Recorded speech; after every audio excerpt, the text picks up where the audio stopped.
When Pope Urban II called for the First Crusade at the Council of Clermont in 1095, his passionate plea ignited religious fervor across Western Europe. Knights, nobles, and commoners alike sewed crosses onto their garments, taking vows to liberate Jerusalem from Muslim control. What most of these zealous volunteers failed to comprehend was the sheer scale of the undertaking that awaited them. The journey to the Holy Land represented one of the most ambitious and perilous mass migrations in medieval history, with challenges that would break both body and spirit long before any crusader laid eyes on Jerusalem's walls. The distance alone was staggering. From the departure points in France, Germany, or England to the shores of Palestine stretched over 2,000 miles of varied and treacherous terrain. To put this in perspective, a well-equipped medieval army on good roads might cover 15 miles per day at most. This meant that even under ideal conditions, which were exceedingly rare, the journey would take a minimum of 4 months. In reality, most crusading armies required 8 months to a year to reach their destination, if they made it at all. The First Crusade's logistical challenges began with the simple question of which route to take. The northern French and German contingents typically traveled down the Rhine Valley before crossing the Alps or following the Danube through Hungary. Southern French and Italian crusaders often opted for sea routes from Mediterranean ports, though naval technology and capacity in the 11th century meant that only a fraction of an army could travel by ship. Each route presented its own nightmares. The land route through the Byzantine Empire and Anatolia became notorious for its hardships. Crusaders faced mountain ranges with narrow passes where ambushes were common. The Taurus Mountains in particular became a graveyard for many European knights and their expensive warhorses, unaccustomed to steep, rocky terrain. During the First Crusade, the army of Raymond of Toulouse lost nearly half its horses while crossing these mountains, with men forced to abandon armor and supplies they could no longer transport. Supply chains for these massive armies were primitive at best, non-existent at worst. Unlike modern military operations with dedicated supply corps and transportation networks, medieval armies relied primarily on local procurement, a euphemism for what often amounted to systematic plundering. Peter Bartholomew, a chronicler of the First Crusade, recorded how quickly friendly territories turned hostile when thousands of hungry crusaders stripped farmland bare. The Christians took all the food they could find, leaving nothing behind but weeping children and cursing mothers. The crusading army's size made feeding them nearly impossible. The People's Crusade, led by Peter the Hermit in 1096, numbered around 20,000 participants. Godfrey of Bouillon's contingent in the First Crusade contained approximately 15,000 fighting men plus followers. Each person required about 3 pounds of food and a gallon of water daily, multiplied by thousands. This created an insatiable demand that medieval logistics simply couldn't satisfy. Water became particularly precious in the arid regions of Anatolia and Syria. During summer marches, crusaders sometimes went days without finding adequate water sources. In 1097, as the First Crusade approached Antioch, Albert of Aachen described men slitting the veins of their horses to drink blood when water ran out. Others resorted to licking morning dew from grass or drinking urine. The more desperate drank brackish water from swamps, leading to widespread dysentery that further weakened the army. Food shortages became the norm rather than the exception. By the time the First Crusade reached Antioch, famine had set in so severely that chroniclers reported men eating the leather from their shields and horse harnesses. During the Third Crusade in the scorching summer of 1190, German crusaders under Frederick Barbarossa were reduced to eating their horses while crossing Anatolia, sacrificing their military effectiveness to stave off starvation. The mortality rates during these journeys were staggering by any measure. Conservative estimates suggest that approximately 1/3 of crusaders died before reaching their destination, though for some contingents, the figures were far worse. The People's Crusade, poorly organized and led, lost perhaps 90% of its participants before reaching Constantinople. During the Second Crusade, the German contingent under Conrad III started with approximately 20,000 men. Fewer than 5,000 reached the Holy Land. Disease proved a more lethal enemy than any Muslim force. Dysentery, known grimly as the Bloody Flux, became endemic in Crusader camps where sanitation was primitive or non-existent. Malaria struck armies camped near marshlands. Typhus spread rapidly through the crowded, lice-infested conditions. During winter months, pneumonia claimed countless lives, particularly among those weakened by malnutrition. The Third Crusade lost thousands to an epidemic during the Siege of Acre in 1190–91, including Frederick Barbarossa's son, Duke Frederick of Swabia. The physical toll of months of marching cannot be overstated. Medieval footwear offered minimal protection. Soldiers developed painful blisters, infections, and foot deformities. Crusaders carried heavy loads. Knights wore or transported up to 60 pounds of armor, while infantry carried weapons, supplies, and whatever personal possessions they brought from home. This burden, combined with inadequate nutrition and constant exposure to the elements, led to chronic exhaustion and vulnerability to illness. The environmental challenges varied dramatically depending on the season and region. Crusaders from Northern Europe, accustomed to temperate climates, found themselves wholly unprepared for Mediterranean and Middle Eastern conditions. Summer heat in Syria and Palestine regularly exceeded 100 degrees F, causing heat stroke and dehydration among men wearing wool and carrying heavy equipment. One chronicler of the Third Crusade noted that men fell dead while walking, their brains boiled in their skulls during the march to Jerusalem. Winter brought different but equally deadly challenges. The First Crusades march through the Anatolian Plateau in winter 1097 subjected Europeans to bitter cold and snow. Inadequate clothing and shelter led to widespread frostbite, with many losing fingers, toes, or limbs. Raymond of Aguilars recorded that during one particularly harsh night, more than 500 souls perished from the extreme cold. The mountains of Armenia and the Taurus Range claimed similar victims during later crusades. Whether phenomena unfamiliar to Europeans caused additional suffering. The Khamsin winds of spring brought choking dust storms that blinded men and horses, making progress impossible for days at a time. Flash floods in mountain valleys swept away men, animals, and supplies. During the Third Crusade, Richard I's army experienced torrential rains that turned their camp outside Acre into a quagmire where, according to the Itinerarium Regis Ricardi, men slept in mud up to their knees, and many drowned in their sleep when water filled the low ground. Transportation technology of the era compounded these difficulties. The primary means of moving supplies was the ox-drawn cart, slow, vulnerable to breakdown, and useless in mountainous terrain. Many crusaders opted to bring war horses, which required 10–15 pounds of grain daily plus water, resources often unavailable on the march. The death of these expensive animals represented both a military and financial catastrophe for knights. During the march across Anatolia in the First Crusade, the Norman contingent lost nearly 60% of their horses before reaching Antioch.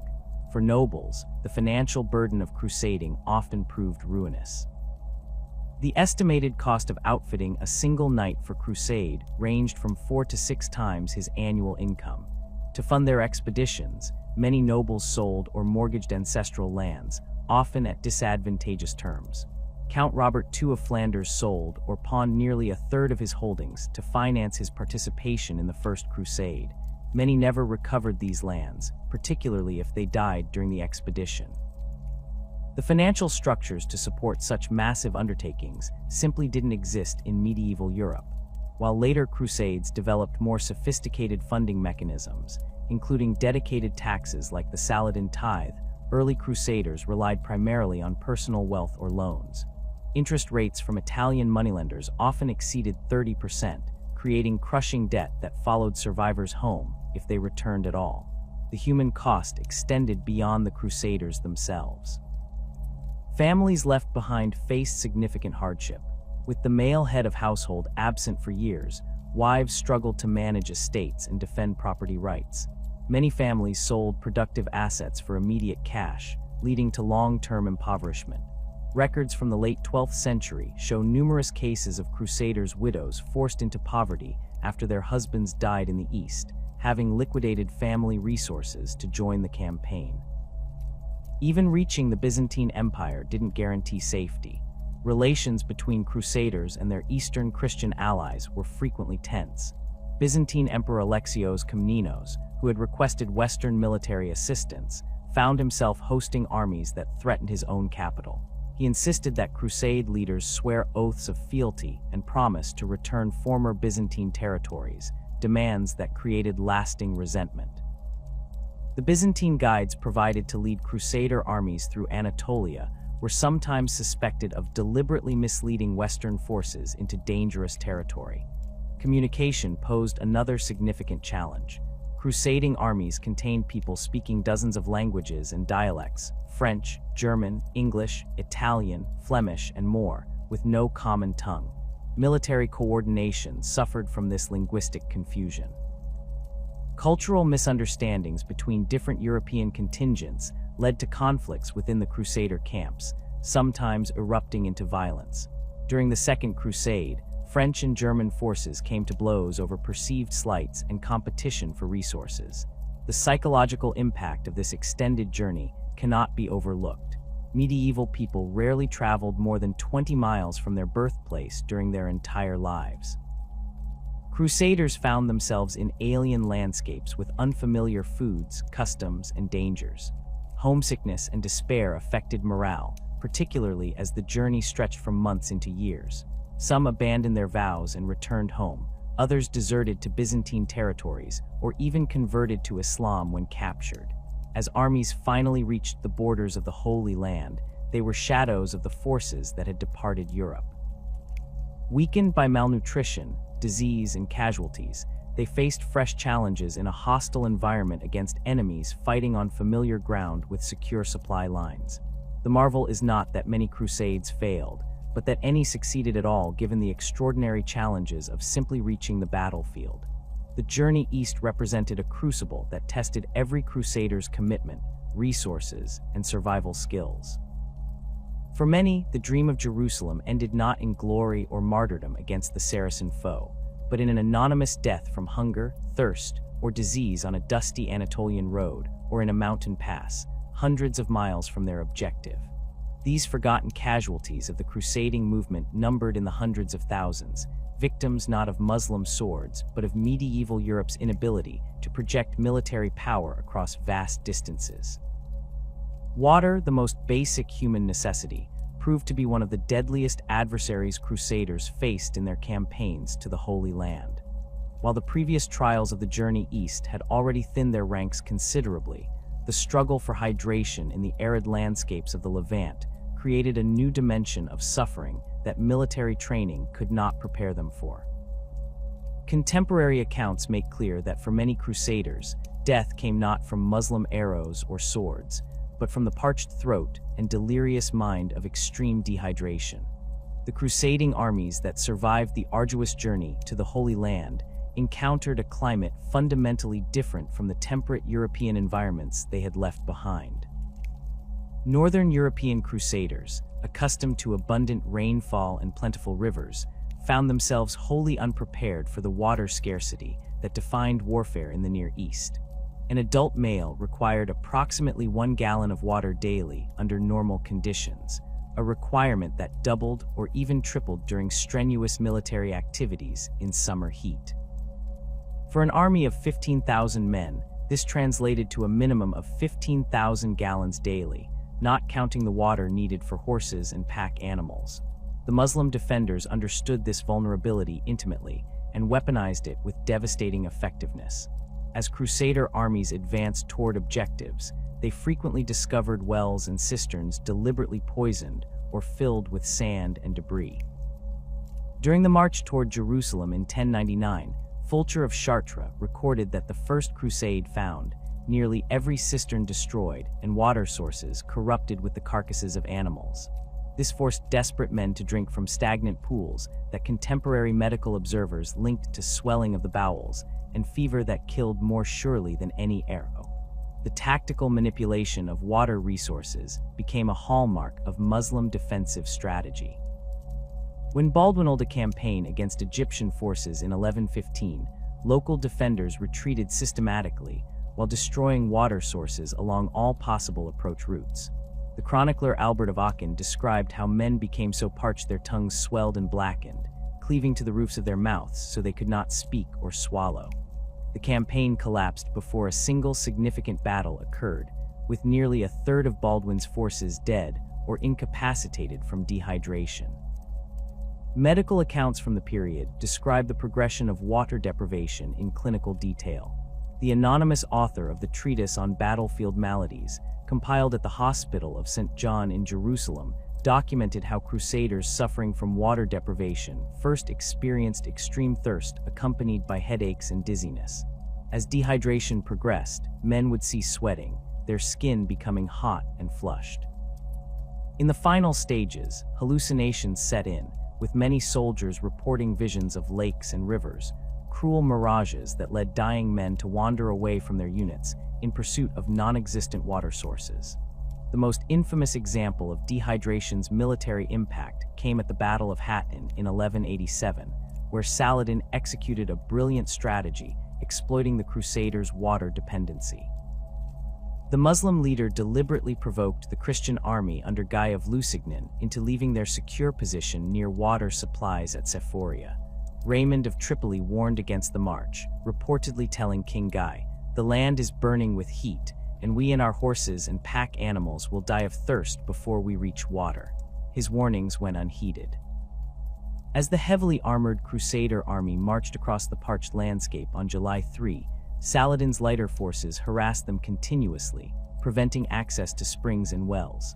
Muslim archers targeted water carriers specifically, and light cavalry raided to capture or destroy water containers.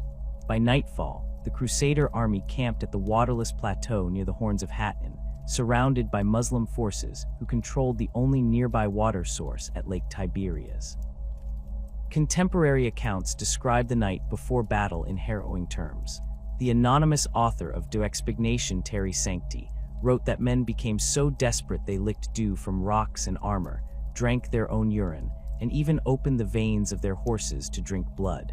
By morning, many knights were too weak to stand in their heavy armor. When battle was joined on July 4, the Crusader army, dehydrated, exhausted, and blinded by smoke from brush fires deliberately set by Saladin's forces, was systematically destroyed. The military catastrophe at Hattin, which led directly to the fall of Jerusalem, demonstrated how water scarcity could determine the outcome of campaigns more decisively than martial prowess. Water management became a critical aspect of Crusader castle design as Europeans adapted to the realities of warfare in arid environments. Fortresses like Crac des Chevaliers featured elaborate cistern systems capable of storing millions of gallons of rainwater, while Belvoir Castle incorporated aqueducts to channel distant springs into protected reservoirs. These architectural adaptations reflected hard-learned lessons about water's strategic importance, but they couldn't help armies on the march. The Third Crusade saw some of the most sophisticated attempts to address water logistics. Richard of England, drawing on experiences from previous failed campaigns, invested heavily in water carriers and storage containers. His army traveled with dedicated water transport units, trains of mules carrying leather water sacks and ceramic containers. German chronicler Arnold of Lübeck noted that Richard paid local Christians and even Muslims handsomely for information about hidden wells and springs along planned march routes. Despite these precautions, the march from Acre to Jaffa in August 1191 became a testament to water's tyranny over military operations. The Crusader army could only move at the pace of its slowest elements, water wagons and infantry suffering in the intense heat. Muslim forces under Saladin exploited this vulnerability by targeting water carriers and conducting hit-and-run attacks that forced armored knights to exert themselves, accelerating dehydration. The Itinerarium Regis Ricardi records that men fell as if struck by invisible arrows, their faces blackened, their tongues swollen beyond their teeth during this march. The Byzantine-Crusader relationship, already strained by cultural and religious differences, frequently fractured over water access. When Crusader armies passed through Byzantine territory, conflicts erupted over water rights that poisoned crucial alliances. During the Second Crusade, Byzantine guides led German forces under Conrad III through waterless regions of Anatolia, which German chroniclers interpreted as deliberate sabotage. William of Tyre recorded that many Germans died of thirst, while Byzantine officials denied them access to wells in nearby villages, demanding payment in gold for what should have been freely given to fellow Christians. These tensions reached their apex during the Fourth Crusade when disputes over provisioning, including water access for the Crusader army camped outside Constantinople, contributed to the shocking diversion of the crusade against the Byzantine capital itself. Geoffrey de Villehardouin, a participant in the Fourth Crusade, noted that Byzantine Emperor Alexios III restricted Crusader access to springs outside the city walls, creating great hardship and anger among the Frankish lords that helped justify the subsequent attack on Constantinople in 1204. The physiological effects of dehydration were compounded by the Crusaders' equipment and tactics. European knights fought in heavy mail and plate armor unsuited to the Middle Eastern climate. A fully armored knight in the 12th century carried between 45–60 pounds of metal on his body, a heat-absorbing shell that accelerated water loss through sweating. Medical texts from the Hospital of St. John in Jerusalem recommended that knights drink 3 times the normal water ration during summer campaigns, advice that was impossible to follow given supply limitations. Crusader armies also struggled with water discipline, the regulated consumption of limited supplies. European military tradition had no established protocols for water rationing, leading to situations where forward elements consumed supplies needed by trailing forces. During Frederick Barbarossa's march through Anatolia in the Third Crusade, the German emperor instituted one of the first formal water rationing systems, with knights receiving measured allotments and penalties for unauthorized consumption.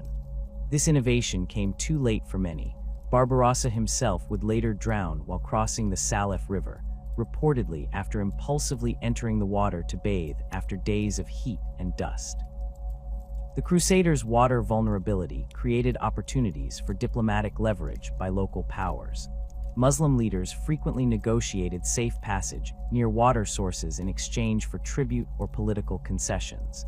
During the Fifth Crusades campaign in Egypt, Sultan al-Kamil manipulated the flooding of the Nile to trap the Crusader army between waterlogged terrain and desert, forcing them to negotiate from a position of desperate weakness. The Sultan reportedly told his advisors, "We need not fight them with swords when thirst will do our work more surely." Water quality presented challenges as serious as quantity. European crusaders lacked the local knowledge to distinguish safe drinking sources from contaminated ones. Wells that appeared clean often contained high mineral content that caused severe gastrointestinal distress. During the Siege of Acre in 1189–91, crusaders dug wells within their camp that tapped into brackish water. The resulting dysentery and salt poisoning killed thousands before medical officers recognized the connection. The anonymous author of De Rebus in Orient Mirabilis noted that men died with bellies swollen like drums, their insides scoured by water that looked pure but carried invisible death. The Crusader military orders eventually developed specialized knowledge about water management. The Knights Hospitaller established protocols for water purification, including filtering through cloth and adding wine or vinegar to kill pathogens, an empirically effective method before germ theory was understood. The Templars, drawing on local knowledge and Islamic hydrological expertise, created detailed maps of water sources throughout the Levant and established protected watering stations along pilgrimage routes. These adaptations came at tremendous cost in human lives. Conservative estimates suggest that for every crusader killed in combat against Muslim forces, 3 died from dehydration and related conditions.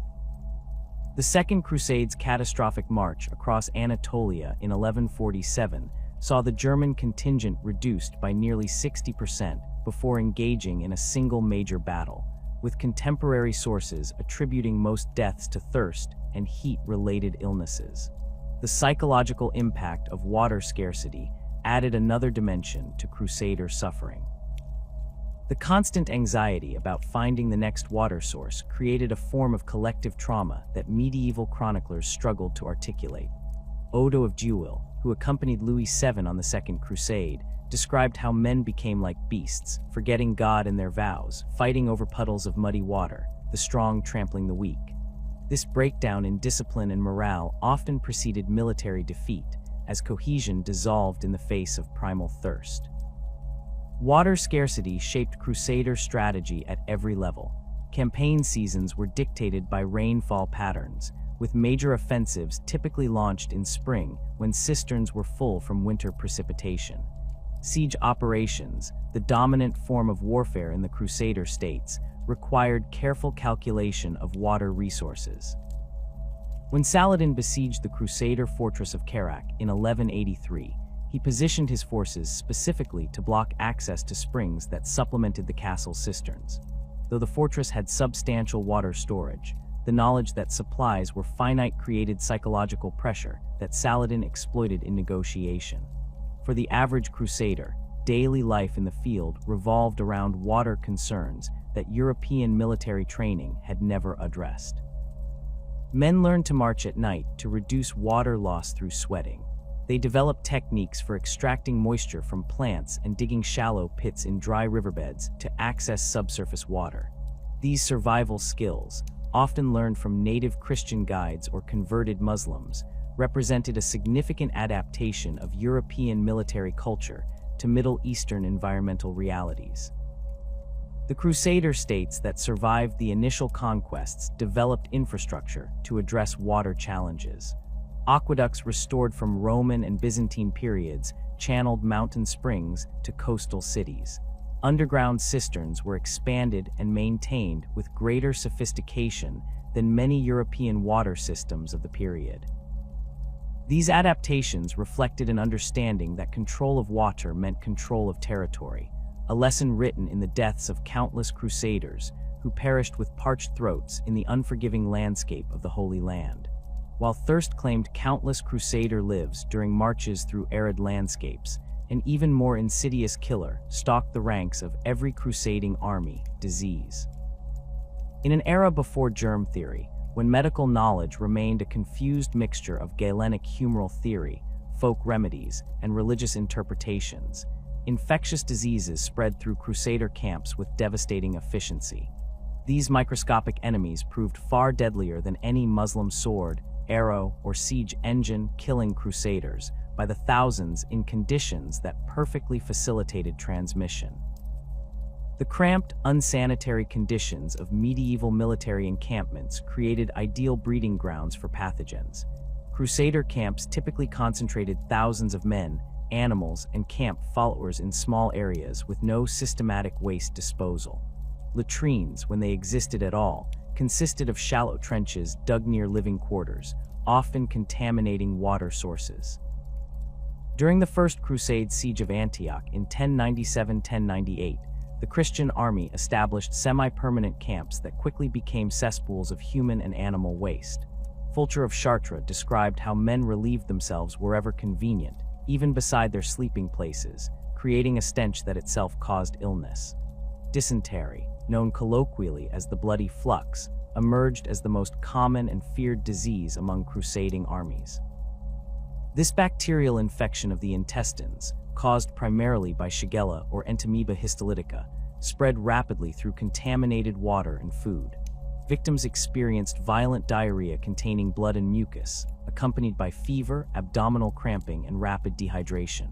During the siege of Antioch, Raymond of Aguilars recorded that men emptied their bowels 20 or 30 times daily until they passed nothing but blood, then died with their intestines dissolved. The mortality rate from dysentery proved catastrophic. During the Third Crusade siege of Acre, an outbreak of dysentery reportedly killed 6,000 German crusaders in a 3-week period. Frederick Barbarossa's son, Duke Frederick of Swabia, was among the victims, dying ignominiously in a tent soiled with his own bloody excrement. The anonymous author of the Itinerarium Regis Ricardi noted that men of noble birth, accustomed to comfort and cleanliness, suffered worst from the flux, dying in filth and abandoned by servants who feared catching their malady. Typhoid fever, caused by Salmonella typhi bacteria in contaminated water, manifested as another major killer in Crusader camps. Unlike dysentery's immediate and obvious symptoms, typhoid progressed more insidiously with high fever, headache, and rose-colored spots on the chest and abdomen. As the disease progressed, victims experienced confusion, delirium, and intestinal perforation. During the Fifth Crusades campaign in Egypt, an outbreak of what medical historians identify as typhoid decimated the Christian army besieging Damietta. James of Vitry, Bishop of Acre, described how men burned with fever, speaking nonsense to companions who were not there, before falling into stupors from which they never woke. The Crusaders' medical understanding of these diseases reflected contemporary European theories that proved worse than useless in practice. Physicians trained in the Galenic tradition attributed dysentery to an imbalance of humors, particularly an excess of black bile. Their standard treatments included bloodletting to reduce corrupt humors, a practice that further weakened already dehydrated patients. Other common treatments involved astringent compounds containing lead or mercury, which added heavy metal poisoning to the patient's suffering. The Hospital of St. John in Jerusalem, while more advanced than most field hospitals, still prescribed mixtures of pomegranate rind, oak gall, and opium for dysentery, remedies that at best eased symptoms temporarily while doing nothing to address the underlying infection. Malaria emerged as a significant threat whenever Crusader armies campaigned near coastal marshlands or river deltas. The disease, transmitted by Anopheles mosquitoes, caused cycles of severe chills followed by high fever and profuse sweating. Chronic infection led to enlarged spleens, jaundice, and a distinctive gray-yellow skin tone contemporaries called the Crusaders' complexion. During the Third Crusade, Richard of England suffered recurring bouts of malarial fever that repeatedly took him out of action at critical moments. The English king's personal physician prescribed a treatment of ground pearls dissolved in goat's milk, an expensive but medically worthless remedy that demonstrated how even the highest-ranking crusaders received ineffective care. The First Crusade siege of Antioch in 1097-1098 provides the most thoroughly documented case study of disease's impact on crusader operations. After surrounding the city in October 1097, the Christian army settled into a prolonged siege under increasingly desperate conditions. By December, food shortages had weakened resistance to disease. The Crusader chronicler Albert of Aachen described how men ate unusual foods, the bark of trees, boiled leather from shields, and even the bodies of dead Saracens and their own dead comrades. This nutritional stress, combined with winter rains that turned the camp into a muddy swamp, created perfect conditions for epidemic disease. The result was catastrophic. A combination of dysentery, typhoid, and relapsing fever swept through the Crusader camp. Contemporary accounts suggest that between 50,000 and 100,000 Crusaders and camp followers died during the 8-month siege, far more than fell to enemy action. Raymond of Aguilers wrote that, by February, we could not bury the dead quickly enough. Corpses lay exposed throughout the camp, spreading corruption. The epidemic killed prominent leaders, including Edhemer of Lepi, the papal legate, and severely weakened fighting capacity. When the Crusaders finally took Antioch through treachery in June 1098, they did so with an army reduced by perhaps 2/3 from disease alone. Louis IX's Egyptian campaign of 1249-1250 offers another stark example of disease's military impact. After initially capturing Damietta with minimal resistance, the French king's army advanced up the Nile Delta toward Cairo in November 1249. The marshy terrain, crisscrossed with irrigation canals, created ideal conditions for both malaria and waterborne bacterial infections. Jean de Joinville, who accompanied Louis, described how the camp sickness began with bleeding gums and black, necrotic tissue on the legs, symptoms consistent with scurvy compounded by bacterial infection. The epidemic intensified as the army became trapped between Nile branches near Mansoura. Joinville reported that the disease grew so bad that barbers had to cut away dead flesh from men's gums to allow them to eat, and men's legs turned black like old boots. The army's condition deteriorated so severely that Louis attempted retreat, but Egyptian forces captured the king and most surviving crusaders in April 1250. Of approximately 15,000 French crusaders who reached Egypt, fewer than 3,000 returned to France, with disease claiming far more lives than Egyptian weapons. Typhus, transmitted by body lice, flourished in the crowded, unhygienic conditions of Crusader camps where men rarely changed clothing or bathed for months at a time. Unlike typhoid, typhus spread directly from person to person through lice infestation. The disease caused high fever, a distinctive red rash, and severe neurological symptoms, including confusion and delirium. During winter campaigns, when Crusaders huddled together for warmth and wore multiple layers of clothing, typhus spread particularly rapidly. The Second Crusades German contingent suffered a devastating typhus outbreak while crossing Anatolia in 1147, with Otto of Freising reporting that men died with their bodies covered in red spots, raving madly and attacking their companions in their delirium. The psychological impact of witnessing mass death from disease created profound trauma among survivors. Medieval religious frameworks interpreted epidemic disease as divine punishment, leading to extreme religious responses.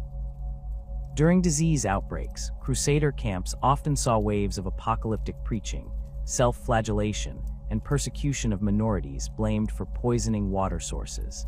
After the dysentery outbreak during the Siege of Acre, Richard of Devizes recorded how men believed God had abandoned them for their sins and engaged in public confession and extreme penances, including crawling naked through camp while being whipped by fellow soldiers.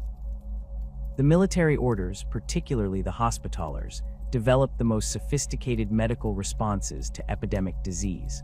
The Hospital of St. John in Jerusalem, established in the 1080s, evolved from a pilgrim hostel into a true medical facility with specialized wards for different conditions.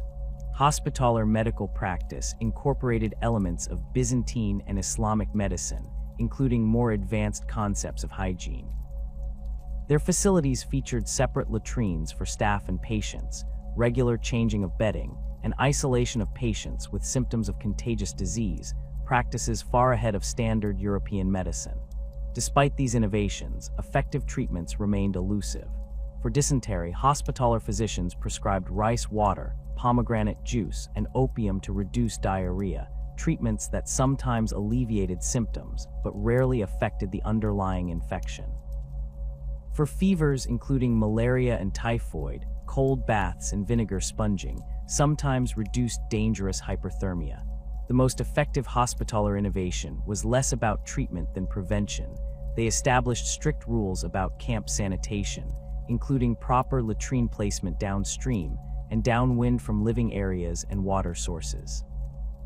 The Crusader states that survived the initial conquests incorporated Byzantine and Islamic medical knowledge, creating a hybrid medical tradition more sophisticated than contemporary European practice. Hospitals established in major Crusader cities like Acre, Tyre, and Jerusalem maintained higher standards of hygiene than their European counterparts. The medical treatise Practica Chirurgiae, written by Roger Frugardi around 1170, reflects this synthesis, incorporating Arabic wound treatments and Byzantine approaches to fever management alongside traditional European methods.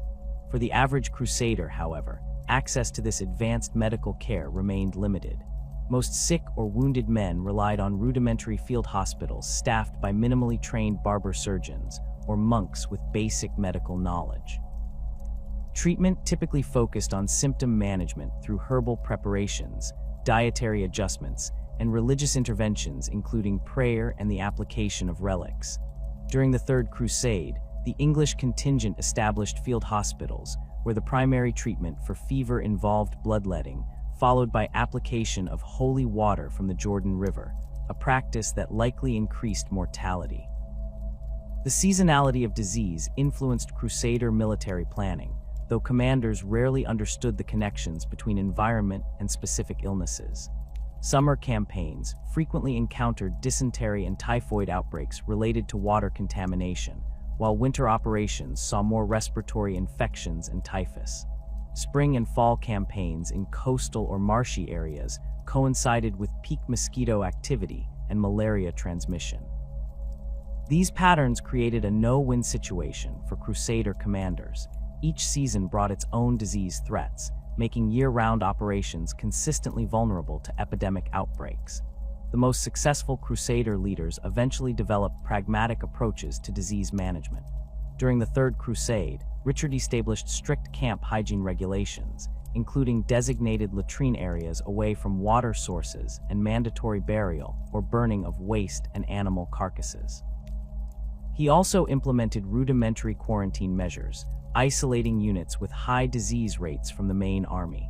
While based on incorrect medical theories about bad air rather than germ theory, these practices sometimes reduced transmission rates.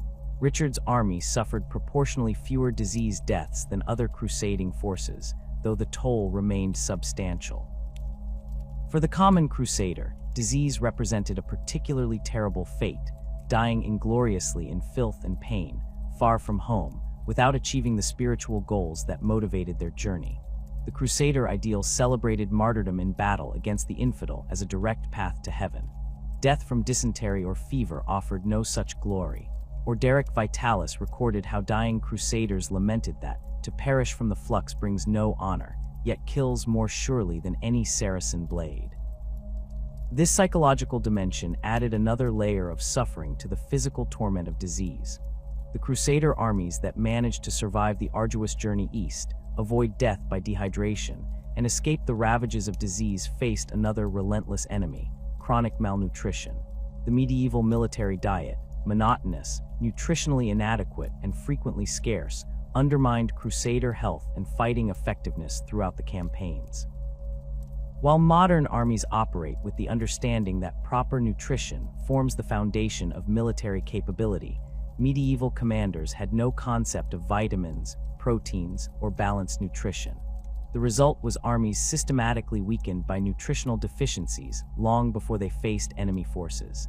The standard crusader ration centered around hardtack biscuits, simple mixtures of flour and water baked twice to remove moisture for preservation. These rock-hard wafers, sometimes called ship's biscuit or pain de guerre, formed the backbone of the medieval military diet across Europe. Archaeological findings from crusader campsites near Caesarea revealed hardtack remnants with distinctive holes punched through each biscuit, allowing them to be strung together and carried by soldiers. A typical daily ration included 1–2 pounds of these dense, bland biscuits that provided calories but little nutritional value beyond carbohydrates. Hardtack presented numerous practical problems beyond its nutritional limitations. The twice-baked biscuits became notoriously difficult to eat, especially for older crusaders with dental problems. The anonymous chronicle Gesta Francorum describes how soldiers soaked the biscuits in wine or water until soft enough to chew, though many broke teeth on those that had dried too hard. More problematically, hardtack attracted weevils and other insects during storage.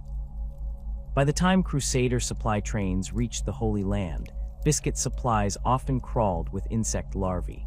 During the Fifth Crusade, Jacques de Vitry noted that soldiers learned to eat in darkness, so as not to see the creatures that inhabited their bread. Dried legumes, primarily beans, peas, and lentils, provided the second major component of the crusader diet.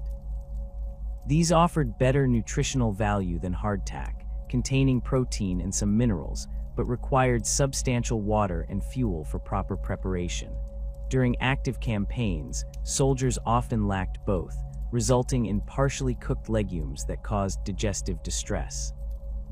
The military physician Guido de Vigevano documented how improperly prepared beans during the 1248 Crusade led to great swelling of the belly and painful emissions of wind that left men doubled over and unfit for battle.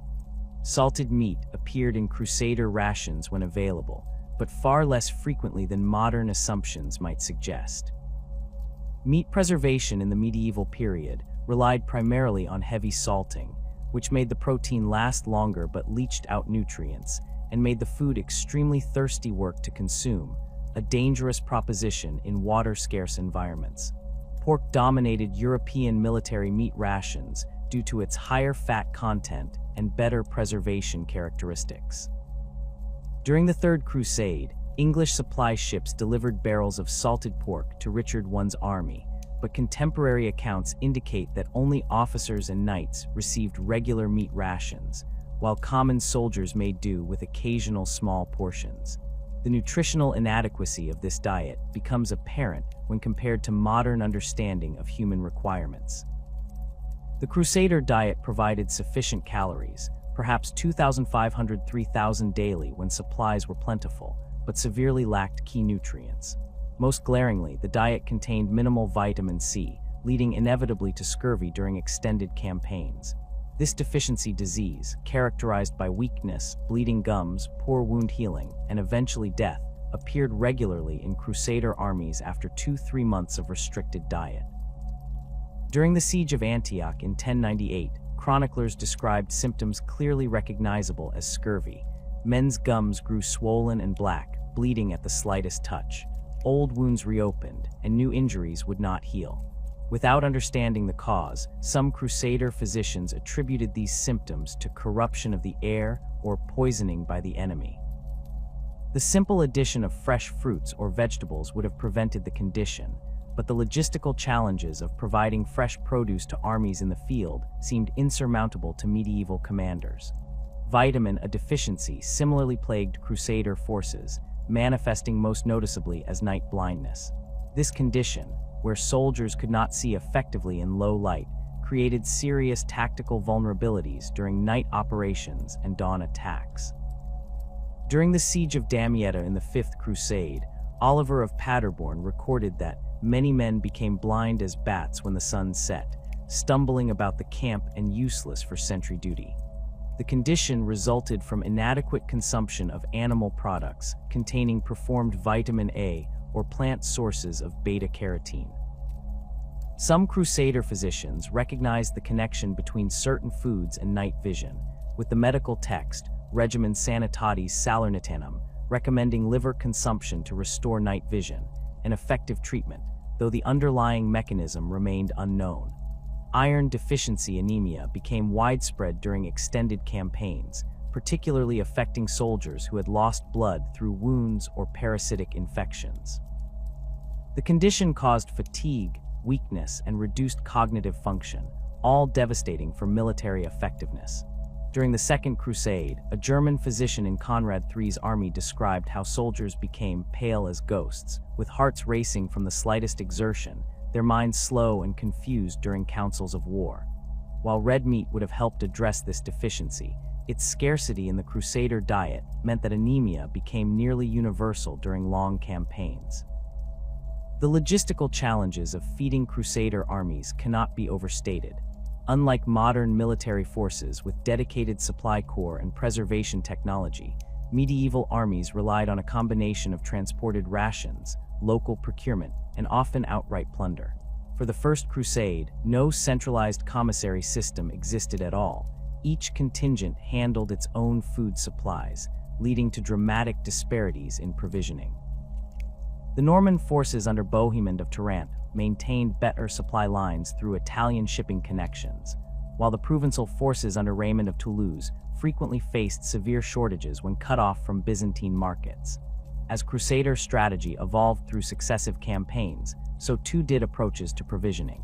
By the Third Crusade, Richard established a more sophisticated supply system using Cyprus as a forward base for stockpiling food and redistributing it to forces in the field. English financial records indicate that Richard's commissary officers purchased massive quantities of grain, dried peas, and salted meat from Sicily, Cyprus, and Byzantine territories. Despite these improvements, supply lines remained vulnerable to disruption by enemy action, weather, and spoilage. The seasonal nature of Mediterranean agriculture created additional complications for Crusader provisioning. Armies campaigning before the harvest found local food supplies at their lowest ebb, while the local population had every incentive to hide or protect remaining stores. The First Crusade arrived in Syria during early spring when winter wheat was not yet harvested and fruit trees had not yet produced. Raymond of Aguilar's recorded that soldiers resorted to eating the tender shoots of bean plants, unripe grain rubbed from the stalk, and thistle roots dug from the earth, foods that provided minimal nutrition and caused digestive distress. The most extreme food shortages occurred during sieges, when both besiegers and besieged faced dwindling supplies. The siege of Antioch in 1097–1098 created famine conditions among the Crusader forces that drove men to desperate measures. Multiple chroniclers documented how the starving army consumed their pack animals, beginning with horses that could no longer be fed, then donkeys, and finally dogs and rats found in the camp. Albert of Aachen reported that men boiled and ate leather straps, shields, and shoes in an attempt to extract any nutrition from the animal hides. The most infamous incident of Crusader hunger occurred during the Siege of Myra in December 1098, when credible sources reported instances of cannibalism among the Christian forces. Radolf of Caen wrote that some of the Crusaders cut flesh from the buttocks of dead Saracens, which they cooked and ate. The anonymous author of the Gesta Francorum similarly stated that, in their hunger, our men secretly ate the flesh of Saracens. While some modern historians have questioned whether these accounts might represent propagandistic exaggeration, the multiple contemporary sources from different perspectives suggest that isolated incidents of cannibalism did occur, an indication of how completely normal food taboos collapsed under extreme starvation. The Crusader military orders eventually developed better approaches to nutrition based on practical experience. The Knights Hospitaller, drawing on their medical knowledge, established dietary guidelines for their members that included more diverse foods than the standard military ration. Hospitaller rule required regular consumption of vegetables when available and limited salt intake to prevent excessive thirst. The Templars similarly regulated diet among their members, with their rule specifying that knights should receive meat 3 times weekly, a frequency that would help prevent protein deficiency during extended campaigns. For the average crusader, however, these improvements remained out of reach. The common soldier's diet deteriorated progressively during campaigns as supply lines stretched and local resources became exhausted. During the Second Crusade's march across Anatolia, Odo of Duel described how soldiers first consumed their carried rations, then slaughtered baggage animals for food, and finally resorted to eating plants unknown to them, some of which caused great sickness and swelling of the tongue. This pattern repeated across nearly every major crusade, with predictable impacts on military effectiveness. The nutritional deficiencies of the Crusader diet undermined military operations in ways medieval commanders could perceive but not understand. Knights and infantry alike suffered decreased strength and stamina after months of inadequate nutrition. During the Battle of Arsuf in 1191, the Itinerarium Regis Riccardi noted that many men could barely lift their shields after the long march from Acre, their strength sapped by poor feeding. The cognitive effects of malnutrition, including impaired decision-making, irritability, and reduced alertness, likely contributed to tactical errors and discipline problems throughout the Crusades, though contemporary sources lack the framework to make this connection explicitly. The dietary challenges facing Crusader armies intersected with religious practices in complicated ways. The Church's requirement for abstention from meat on Fridays and during Lent created additional nutritional stress on already inadequate diets. While fish could theoretically replace meat on fast days, the logistics of providing fish to inland armies proved nearly impossible. During the First Crusade's march through Anatolia, which coincided with Lent, Raymond of Aguilars noted that the more pious men grew weaker daily, refusing even the poor meat available on days of abstinence, though their bodies wasted away. Some pragmatic accommodation emerged over time. Pope Eugene III granted Crusaders dispensation from some fasting requirements during active campaigns, recognizing the physical demands of warfare. Additionally, the Church permitted the consumption of aquatic birds, like ducks on fast days, based on the medieval classification of these animals, as from the water rather than meat, a theological workaround that occasionally provided Crusaders with much-needed protein during religious fasting periods. The cultural clash between European and Middle Eastern foodways created additional complications. European Crusaders initially rejected many local food sources out of unfamiliarity or prejudice. Fulcher of Chartres described how soldiers initially refused to eat strange fruits like those called oranges and seeds like those of the pomegranate during the First Crusade. Similarly, European knights showed great reluctance to adopt local preservation methods like drying fruits or preparing grain as bulgur wheat, techniques that might have significantly improved their nutritional status. Those crusaders who settled permanently in the Levant gradually adapted their diets to include local foods, creating a hybrid cuisine that incorporated Middle Eastern ingredients and cooking methods. The resulting Crusader cuisine, documented in surviving recipe collections, featured more fruits, vegetables, and spices than contemporary European food, offering better nutrition through greater diversity. However, this adaptation came too slowly to benefit military campaigns, where European eating habits and supply systems remained dominant. The crusader who survived dehydration, disease, and malnutrition still faced another deadly challenge: the primitive state of battlefield medicine. When blood flowed from arrow wounds, sword cuts, or mace blows, medieval medical practitioners responded with treatments that often proved as dangerous as the injuries themselves. The medical care available to wounded crusaders reflected a troubling mixture of ancient Galenic theory, religious superstition, and practical experience gained through centuries of warfare, all applied without the benefit of anesthesia, antiseptics, or antibiotics. Battlefield medicine during the Crusades operated within a theoretical framework inherited from Greco-Roman physicians, particularly Galen of Pergamon, whose 2nd century medical texts dominated European and Middle Eastern practice. Galenic medicine centered on the theory of 4 bodily humors: blood, phlegm, yellow bile, and black bile, which required balance for health. Wounds disrupted this balance, requiring interventions to restore equilibrium. In practice, this meant that Crusader surgeons treated injuries with techniques aimed at releasing corrupted humors rather than addressing tissue damage or preventing infection. When a Crusader suffered a battlefield wound, his first treatment typically came from fellow soldiers or rudimentary field medics with minimal training. These initial interventions focused on stopping blood loss through direct pressure, crude tourniquets, or packing wounds with available materials. During the Siege of Acre in 1191, the Itinerarium Regis Ricardi described how wounded men stuffed their injuries with moss, cloth torn from garments, or in desperate cases, dirt or sand scooped from the ground. These impromptu dressings inevitably introduced bacteria into open wounds, setting the stage for infection.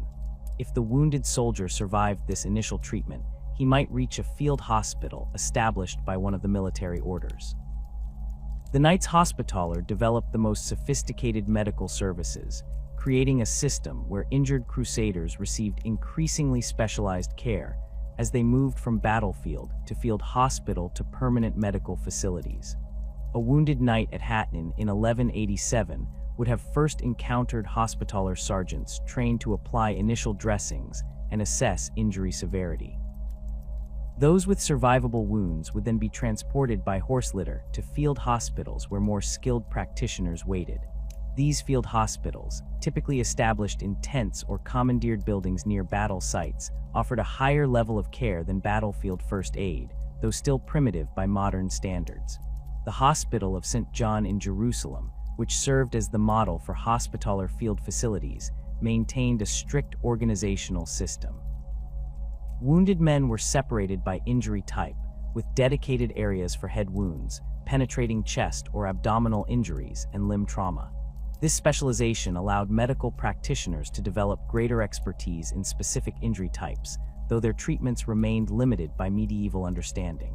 For penetrating wounds from arrows, lances, or Muslim daggers, Crusader surgeons developed specialized extraction tools. The spoon of Diocles, a metal instrument with a scoop-shaped end, allowed surgeons to remove arrowheads lodged in muscle tissue. More problematic were barbed arrowheads designed to cause maximum damage during removal. These required surgeons to push the arrow completely through the body rather than pulling it backward, an agonizing procedure performed without anesthesia. The medical text Chirurgia by Roger of Salerno, written around 1180 based on Crusade experience, advised surgeons to enlarge the wound with a knife to extract barbed arrows, while assistants hold the patient still. Crushing injuries from maces, flails, and stones hurled by siege engines presented different challenges. Without X-ray technology, medieval surgeons could not identify internal bleeding or organ damage. Their approach relied on external examination and patient symptoms. The Byzantine Medical Encyclopedia, compiled by Paul of Aegina, which influenced Crusader medical practice, recommended treating suspected internal injuries with rest, dietary restrictions, and herbal preparations believed to reduce inflammation. These treatments occasionally allowed natural healing, but offered little help for severe internal trauma.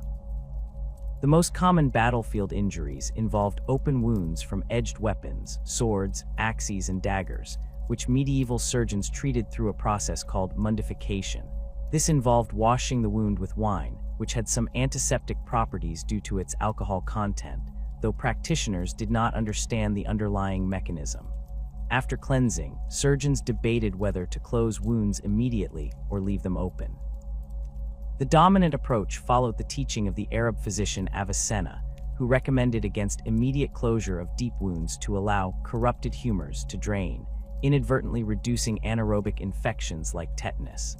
Wound closure, when performed, utilized techniques that had changed little since Roman times.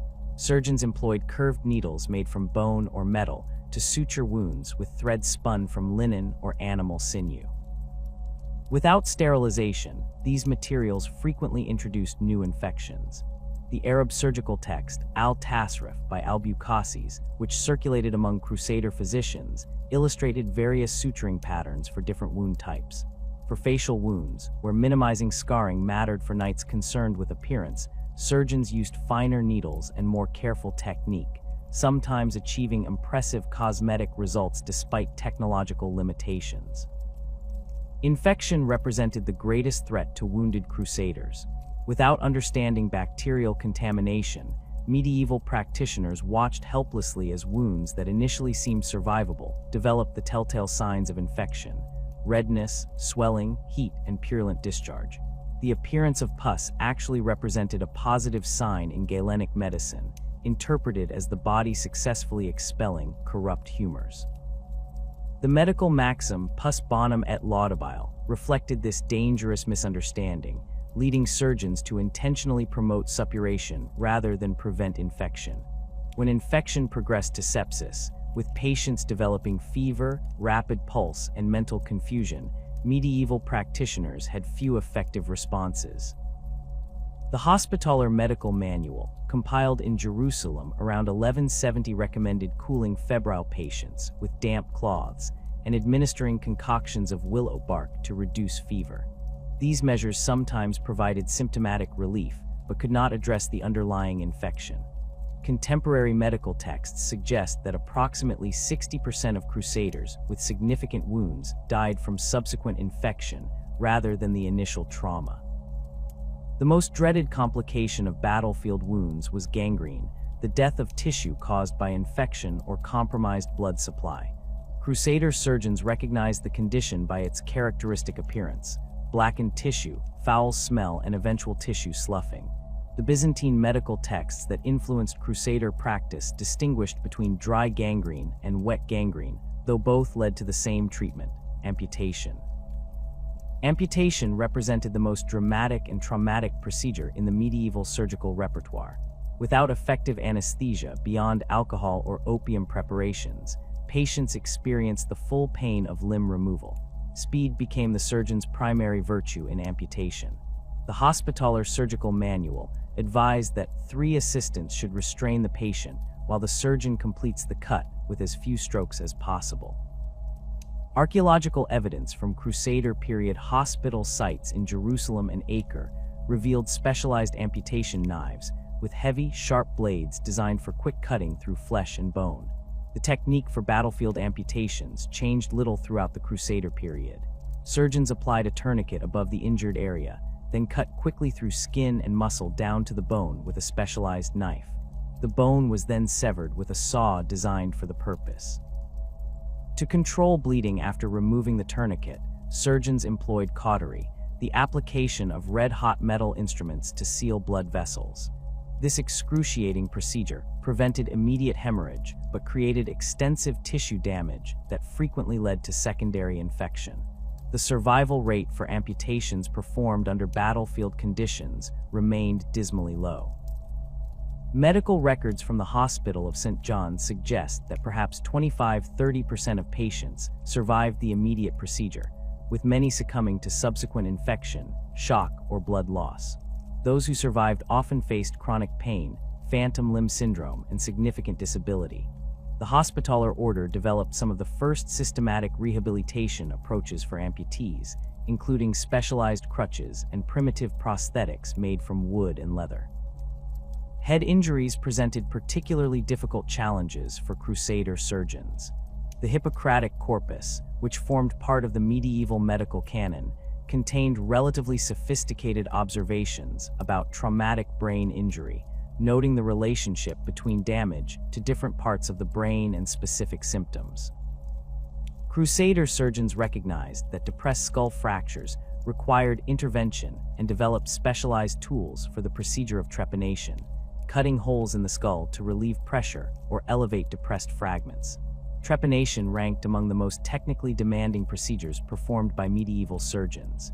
Using a drill-like instrument called a trepan, surgeons carefully cut through the skull while avoiding damage to the underlying membrane and brain tissue. The procedure was performed on fully conscious patients, with assistants restraining them throughout the excruciating process. Archaeological evidence from Crusader-era hospital sites in Jerusalem revealed trepan skulls showing signs of healing, indicating that some patients survived this dangerous procedure. The military orders, particularly the Knights Hospitaller, made significant contributions to the development of medieval battlefield medicine. Originally founded to care for sick pilgrims in Jerusalem, the Hospitallers evolved into both a fighting force and the most sophisticated medical service of the medieval period. Their permanent hospital in Jerusalem, established after the First Crusade, contained specialized wards for different conditions and maintained higher standards of hygiene than most contemporary medical facilities. The Hospitaller rule required that the sick should be treated as lords and the brothers as their servants, establishing a standard of care unusual for the period. The Hospitallers implemented several innovations that improved Crusader medical care. They established a system of forward field hospitals that could be rapidly deployed near battle sites, reducing the critical time between injury and treatment. They developed specialized stretchers and horse litters for evacuating wounded from battlefields. Perhaps most importantly, they created a trained corps of medical assistants, brothers specifically assigned to medical duties rather than combat roles, who developed significant practical expertise through experience. The Templars, though primarily a fighting order, also contributed to Crusader medical care. Templar rule required each commander to carry medical supplies including bandages and basic surgical tools. The order maintained infirmaries at major preceptories, where wounded knights received care from physicians hired specifically for this purpose. Archaeological excavations at Templar sites in Acre revealed purpose-built hospital structures with drainage systems and specialized areas for different treatments. The Teutonic Knights similarly incorporated medical care into their organizational structure, particularly after establishing their headquarters at Acre following the Third Crusade. The order's rules specified that 4 brothers knowledgeable in medicine should accompany forces on campaign. The Teutonic Knights later transferred their medical knowledge to Eastern Europe, establishing hospitals that continued operating long after the Crusader period ended. Despite these organizational improvements, the fundamental limitations of medieval medical knowledge meant that even the best Crusader hospitals could offer only rudimentary care by modern standards. Without understanding germ theory, practitioners could not prevent infection. Without effective anesthetics, they could not perform complex surgeries without inflicting terrible suffering. Without antibiotics, they could not treat infections once established. These limitations meant that injuries considered routine in modern military medicine, simple fractures, flesh wounds, or concussions, frequently proved fatal during the Crusades. The psychological impact of medieval battlefield medicine added another dimension to Crusader suffering. Wounded men remained fully conscious during painful procedures, experiencing trauma that modern patients are spared through anesthesia. The sounds of the surgical tent, screams, saws cutting through bone, the sizzle of cautery irons on flesh created an environment of terror for wounded men awaiting treatment. Jean de Joinville, chronicler of Louis IX's crusade, described how men waiting for surgery prayed for death rather than endure the surgeon's knife, though this meant the damnation of their souls through despair. The development of crusader battlefield medicine reflected a tension between theoretical and practical approaches to treatment. University-trained physicians, steeped in Galenic theory, often accompanied noble crusaders and commanded greater social prestige than surgeons. These physicians focused on internal medicine, diagnosing illness through examination of pulse, urine, and other signs while prescribing complex remedies based on humoral theory. Practical wound treatment, however, fell to surgeons, practitioners with less formal education but more hands-on experience. This division sometimes created conflicts in treatment approaches. During the Third Crusade, Richard I's personal physician Gerard clashed with his chief surgeon over the treatment of infected wounds. The physician advocated poultices designed to draw out corrupt humors, while the surgeon preferred wine washing and debridement of dead tissue, a more effective approach developed through battlefield experience rather than theoretical training. The European knight charging into battle represented the pinnacle of medieval military technology, encased in layers of protection that had evolved over centuries to counter the weapons of Western warfare. Chain mail hauberks, steel plate, padded gambesons, and great helms created a nearly impenetrable shell around the warrior, allowing him to wade through infantry and survive blows that would kill an unarmored man instantly. This protective system, perfected in the cool forests and meadows of northern Europe, transformed into an instrument of torture when transported to the scorching landscapes of the Holy Land.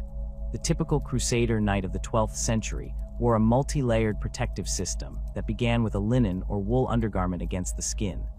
Over this came a padded gambeson, a thick, quilted garment stuffed with wool or horsehair that absorbed impact and prevented chafing from the mail above it.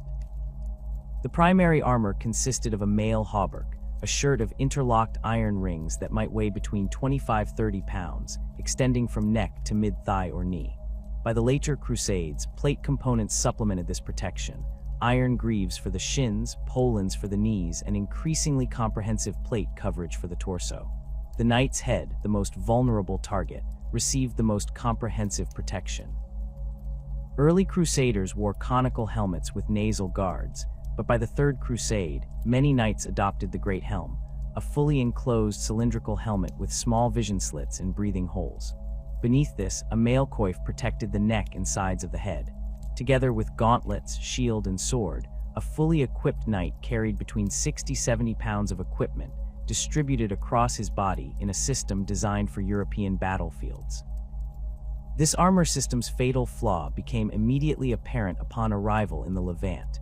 It created a microclimate around the wearer that could quickly reach lethal temperatures. Modern experimental archaeology has demonstrated that the temperature inside a mail hauberk worn in direct sunlight can exceed 140 degrees F, approaching the temperature that causes proteins to denature and approaching heat stroke conditions. For knights fighting in the Jordan Valley or Sinai Peninsula, where ambient temperatures regularly exceeded 100 degrees F, their protective equipment became a mobile oven that cooked them from within. The physiological effects of fighting in full armor under desert conditions proved catastrophic. The human body maintains temperature homeostasis primarily through sweating, which cools the skin through evaporation. Crusader armor prevented effective evaporation, trapping sweat against the body where it soaked gambesons but provided no cooling effect. Without effective heat dissipation, core body temperature rose inexorably during physical exertion. At 102 degrees F, cognitive function begins to deteriorate. At 104 degrees F, heat stroke sets in. Above 106 degrees F, organ damage and death become imminent. Contemporary accounts vividly document the consequences. During the march from Acre to Arsuf in September 1191, the Itinerarium Regis Ricardi describes knights who fell from their horses as if struck by invisible arrows, their faces red as fire, gasping for breath that would not come. The chronicler notes that men tore off their helmets and hauberks despite the proximity of the enemy, preferring the risk of a Saracen arrow to the certainty of death by suffocation. Autopsies performed by modern pathologists on Crusader remains from the period reveal telltale signs of hyperthermia, including distinctive patterns of brain damage consistent with fatal heat stroke. Water requirements for armored knights in desert conditions far exceeded available supplies. Medical texts from the Hospitaller archives in Jerusalem recommended that fighting men consume at least 8 quarts of water daily during summer campaigns, 4 times the standard ration. This physiological necessity created impossible logistical demands. During the Second Crusade's disastrous march through Anatolia in 1147, Conrad III's knights consumed their 3-day water rations in a single afternoon, leading to catastrophic dehydration when no additional sources were found. The German chronicler Otto of Freising recorded that knights discarded mail by the wagon load, preferring to face Turkish arrows unprotected than die roasting inside their armor. The weight of armor exacerbated heat stress by increasing metabolic load. Modern studies with military personnel show that each additional pound of equipment increases energy expenditure by approximately 1% during marching. For Crusader knights carrying 60+ pounds of gear, this translated to an energy cost roughly 60% higher than an unarmored soldier covering the same distance. This increased exertion generated additional body heat while accelerating dehydration, a deadly combination in desert environments. During the Third Crusade, Richard lost nearly 20% of his knights to heat-related illness before engaging in significant combat operations, effectively reducing his heavy cavalry strength through armor attrition alone. Muslim forces understood this vulnerability and developed tactics specifically to exploit it. The Ayyubid military manual, Tabsurat Arbab al-Albab, advised commanders to engage Crusader forces during the hottest part of the day, using hit-and-run tactics to force knights to remain fully armored while prolonging combat. Saladin masterfully employed this approach during the march to Arsuf, using mounted archers to harass the Crusader column continuously from late morning through afternoon. Each skirmish required Christian knights to close helmets and prepare for potential charges, preventing them from removing armor to cool down. The Battle of Hattin in July 1187 represents the most catastrophic example of armor's lethal effects in desert warfare. Saladin deliberately lured the Crusader army away from water sources during the height of summer, forcing them to march across waterless terrain while fully armored due to the constant threat of attack. By the evening before battle, the Christian forces were already suffering severe dehydration. According to the Arab chronicler Ibn al-Athir, Saladin ordered his men to set fire to the dry brush surrounding the Crusader camp, adding smoke inhalation to the knights' suffering. The next day, the heat-weakened Christian heavy cavalry proved incapable of executing effective charges. The Muslim victory at Hattin, which led directly to the fall of Jerusalem, demonstrated how environmental factors could neutralize the Crusaders' technological advantages. The Great Helm, which represented the pinnacle of head protection in European warfare, proved particularly problematic in Middle Eastern conditions. The fully enclosed design severely restricted vision and hearing, while trapping exhaled breath and body heat. Experimental reconstructions show that temperatures inside great helms can reach 120 degrees F within 20 minutes of moderate activity in direct sunlight. Contemporary accounts describe knights becoming disoriented and confused during battle, symptoms consistent with hyperthermia and oxygen deprivation. During the Battle of Arsuf, the itinerarium notes that several knights became so disoriented inside their helms that they attacked fellow Crusaders, mistaking them for Muslim fighters. Mail armor created additional problems beyond heat retention. The interlocked iron rings conducted heat efficiently, turning the entire hauberk into a thermal mass that absorbed solar radiation and transferred it directly to the wearer's body. Knights fighting under the Mediterranean sun essentially wore a metal conductor that efficiently transferred environmental heat inward while preventing body heat from escaping. Archaeological evidence from Crusader grave sites reveals distinctive patterns of skin lesions, consistent with severe chafing and heat rash where mail contacted skin, a condition that created openings for bacterial infection in an era before antibiotics. The gambeson or aketon, designed to provide padding under mail, exacerbated heat problems in desert conditions. These quilted garments, stuffed with layers of wool or horsehair, provided excellent impact absorption but functioned like modern insulation, trapping body heat against the wearer.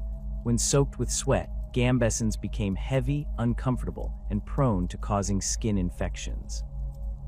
Medical records from the Hospital of St. John in Jerusalem document treatment of numerous nights for putrefaction of the skin beneath armor, describing conditions consistent with modern diagnoses of severe intertrigo and fungal infections that developed in the perpetually damp environment between gambeson and skin. Attempts to adapt European armor to Middle Eastern conditions evolved across successive crusades, reflecting painful lessons learned through experience. Early modifications proved inadequate.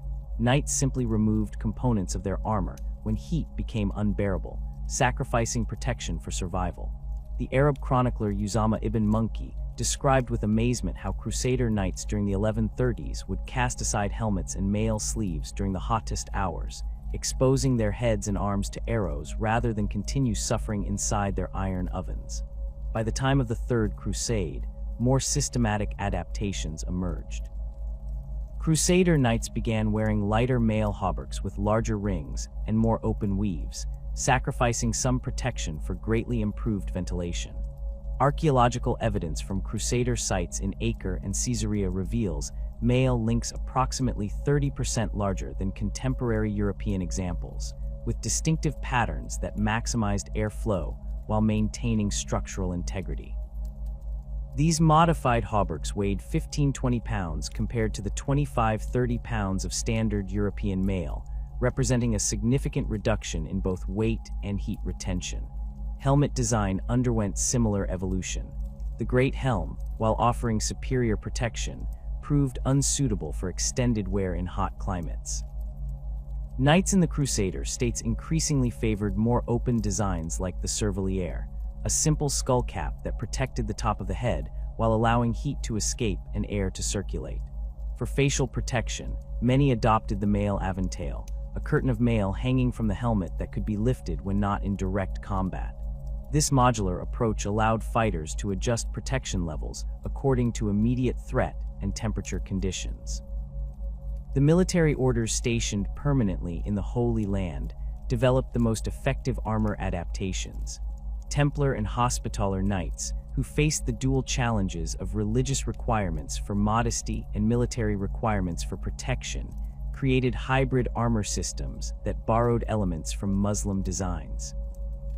Archaeological evidence and manuscript illustrations show that by the 13th century, many Templar knights wore a combination of mail shirts over loose, light-colored cotton tunics that improved air circulation and reduced solar heat absorption. The white Templar mantle, originally a symbol of purity, gained the practical advantage of reflecting rather than absorbing solar radiation.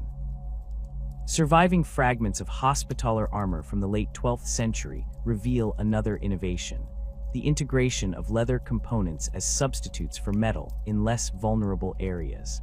Leather scales backed with linen provided reasonable protection against glancing blows and arrows, while weighing significantly less than mail and allowing better heat dissipation.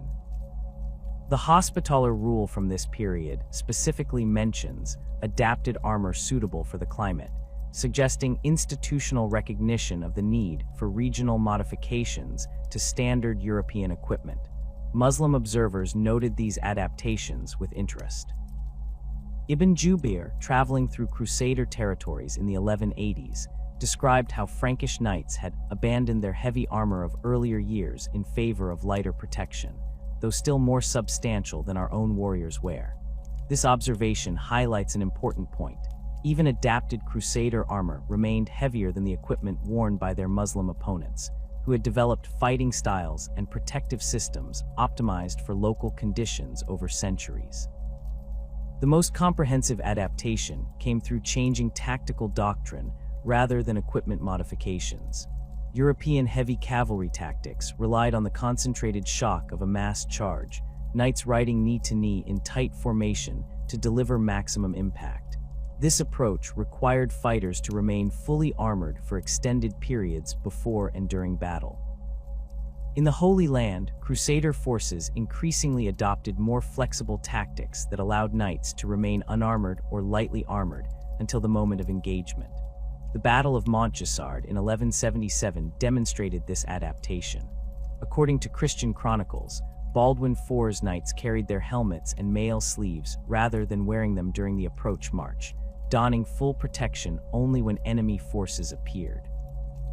This practice, while tactically risky, preserved the fighting strength of the armored cavalry by preventing heat casualties during movement.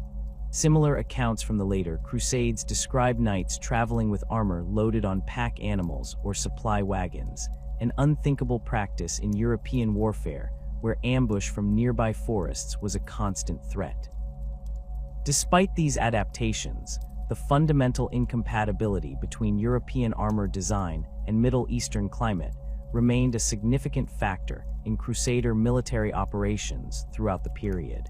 Even the most experienced Crusader commanders struggled to balance protection requirements against the physiological realities of fighting in extreme heat. During the Fifth Crusade's Egyptian campaign, the chronicler Oliver of Paderborn recorded that knights fighting in the Nile Delta fell dead from heat more readily than from enemy action, their bodies found unmarked save for the burns and rashes caused by their armor. The Crusader states that survived beyond the initial conquests gradually developed distinctive armoring practices that reflected their hybrid cultural identity. Archaeological evidence from 13th century workshops in Acre shows production of armor that combined European protective principles with Middle Eastern adaptations for climate. These workshops produced mail of distinctive manufacture, lighter than European examples, but reinforced at critical areas with double links or small plates. Contemporary illustrations show Crusader state knights wearing more lightly armored limbs while maintaining substantial torso protection, a compromise that provided vital protection for the most vulnerable areas while reducing overall heat burden. The psychological trauma of crusading warfare extended far beyond the physical torments of heat, disease, and injury. As armored knights removed their sweltering helmets after battle, they faced an invisible enemy that medieval society lacked the vocabulary to describe: the profound mental impact of prolonged combat, religious conflict, and exposure to extreme violence. Contemporary chronicles, personal letters, and religious confessions reveal a pattern of psychological distress that modern clinicians would recognize as combat trauma, moral injury, and post-traumatic stress, conditions no less real for being unnamed in their time. The First Crusade participants who survived to reach Jerusalem in 1099 had endured nearly 3 years of continuous hardship, witnessing comrades die from starvation, disease, and enemy action. When they finally breached the city walls on July 15, 1099, the resulting massacre revealed the psychological state of men pushed beyond normal human limits. Raymond of Aguilars, an eyewitness, described how crusaders who had maintained Christian discipline throughout the journey transformed during the sack of Jerusalem. Men who had shown mercy to enemies for months slaughtered without distinction, moving through streets ankle-deep in blood, their faces showing neither joy nor remorse, but a terrible emptiness. This effective flattening, the absence of normal emotional response to extreme violence, appears repeatedly in Crusader accounts. Modern trauma specialists recognize this as emotional numbing, a common symptom of combat-related psychological injury. The Gesta Francorum describes knights who killed until their arms grew too tired to strike, yet felt nothing, as if slaughtering animals rather than men, women, and children. This detachment served as a psychological defense mechanism, allowing warriors to continue functioning amid horrors that would otherwise overwhelm normal human coping capacity. The religious framework of crusading created unique psychological stressors unknown in secular warfare. Knights took solemn vows before departure, receiving remission of sins conditional upon completing their sacred mission. As campaigns stretched from months into years, this spiritual burden grew heavier. Fulcher of Chartres recorded conversations among knights during the siege of Antioch, questioning whether God had abandoned them despite their sacrifices. Men asked if their suffering indicated divine rejection rather than favor, and whether their souls were in greater peril for having undertaken the journey than had they remained home. This spiritual anxiety reflects what modern psychologists term moral injury, the distress resulting from actions or experiences that violate core moral beliefs. Crusaders operated under a theological framework that simultaneously demanded mercy as a Christian virtue and sanctified killing Muslims as a sacred act. This contradiction created profound cognitive dissonance. A knight's letter discovered in the Cairo Geniza and dated to 1148 reveals this internal conflict. "I have killed men while wearing the cross of Christ. Each night their faces appear to me, and I question whether I secure heaven or hell with my sword." Sleep disturbances emerge as one of the most commonly reported psychological symptoms in Crusader accounts. Chronicles from each major crusade mention knights who cried out in sleep, fighting battles already won or lost, or who could find no rest though exhausted, their minds continuing the day's slaughter through darkest night. The Hospitaller medical text De Infirmitatibus Peregrinorum from approximately 1180 describes treating knights who fear sleep itself. Knowing night brings terrors more fearsome than any Saracen, and recommends sleeping draughts containing opium and mandrake, powerful sedatives that addressed symptoms while leaving underlying trauma untreated. Intrusive memories, what modern clinicians would identify as flashbacks, appear in numerous personal accounts. A Templar knight's confession preserved in the archives of the Bishop of Acre describes how the screams of dying Turks returned to me during Mass, drowning out the priest's words with the sounds of battle. Another knight reported seeing the bodies of dead comrades lying among the living, though I know they were buried months ago. These experiences, documented across multiple sources, demonstrate that post-traumatic stress affected medieval warriors just as it does modern soldiers, despite the absence of contemporary language to name the condition. Crusader leaders recognized the impact of psychological trauma on military effectiveness, even without understanding its mechanisms. After particularly brutal engagements, commanders typically ordered religious services that served psychological as well as spiritual functions. Following the Battle of Arsuf in 1191, Richard commended a 3-day period of prayer and confession before resuming the march to Jerusalem. While framed as thanksgiving for victory, this pause provided crucial psychological decompression time. The itinerarium notes that men who had moved as if possessed during battle wept like children during these services, releasing humors that, if contained, would have driven them to madness. The military orders developed the most sophisticated approaches to managing combat trauma. The Templar rule included specific provisions for knights showing signs of psychological disturbance, including temporary relief from duties and assignment of a brother companion to monitor those exhibiting melancholia following battle. Hospitaller records mention a dedicated space within their Jerusalem compound for knights suffering from distemper of the mind, an early form of psychiatric care. These institutional responses suggest recognition that combat trauma represented a predictable consequence of warfare requiring systematic management. Alcohol consumption served as a primary coping mechanism for psychological distress throughout the Crusades. Byzantine observers noted with disapproval the quantities of wine consumed in Crusader camps, with Knightes Choniates commenting that Frankish knights drink not for pleasure, but to drown memories that would otherwise destroy their reason.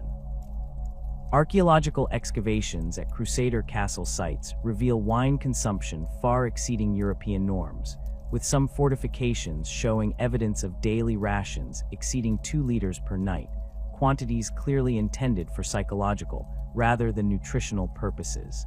The effectiveness of alcohol as self-medication came at substantial cost to military discipline. Muslim chroniclers frequently noted opportunities created by Crusader intoxication, with Ahmad ad-Din describing an attack on a Frankish camp where many knights were too deep in wine to stand, much less fight. The Templar rule attempted to regulate alcohol consumption precisely because of its impact on readiness, limiting knights to a measured ration except on feast days. That these restrictions required repeated reinforcement suggests they were frequently violated by men seeking chemical relief from psychological distress. Religious rituals provided another coping mechanism for traumatized crusaders. The performance of familiar prayers, confessions, and masses created psychological continuity amidst the disorienting experience of warfare in foreign lands.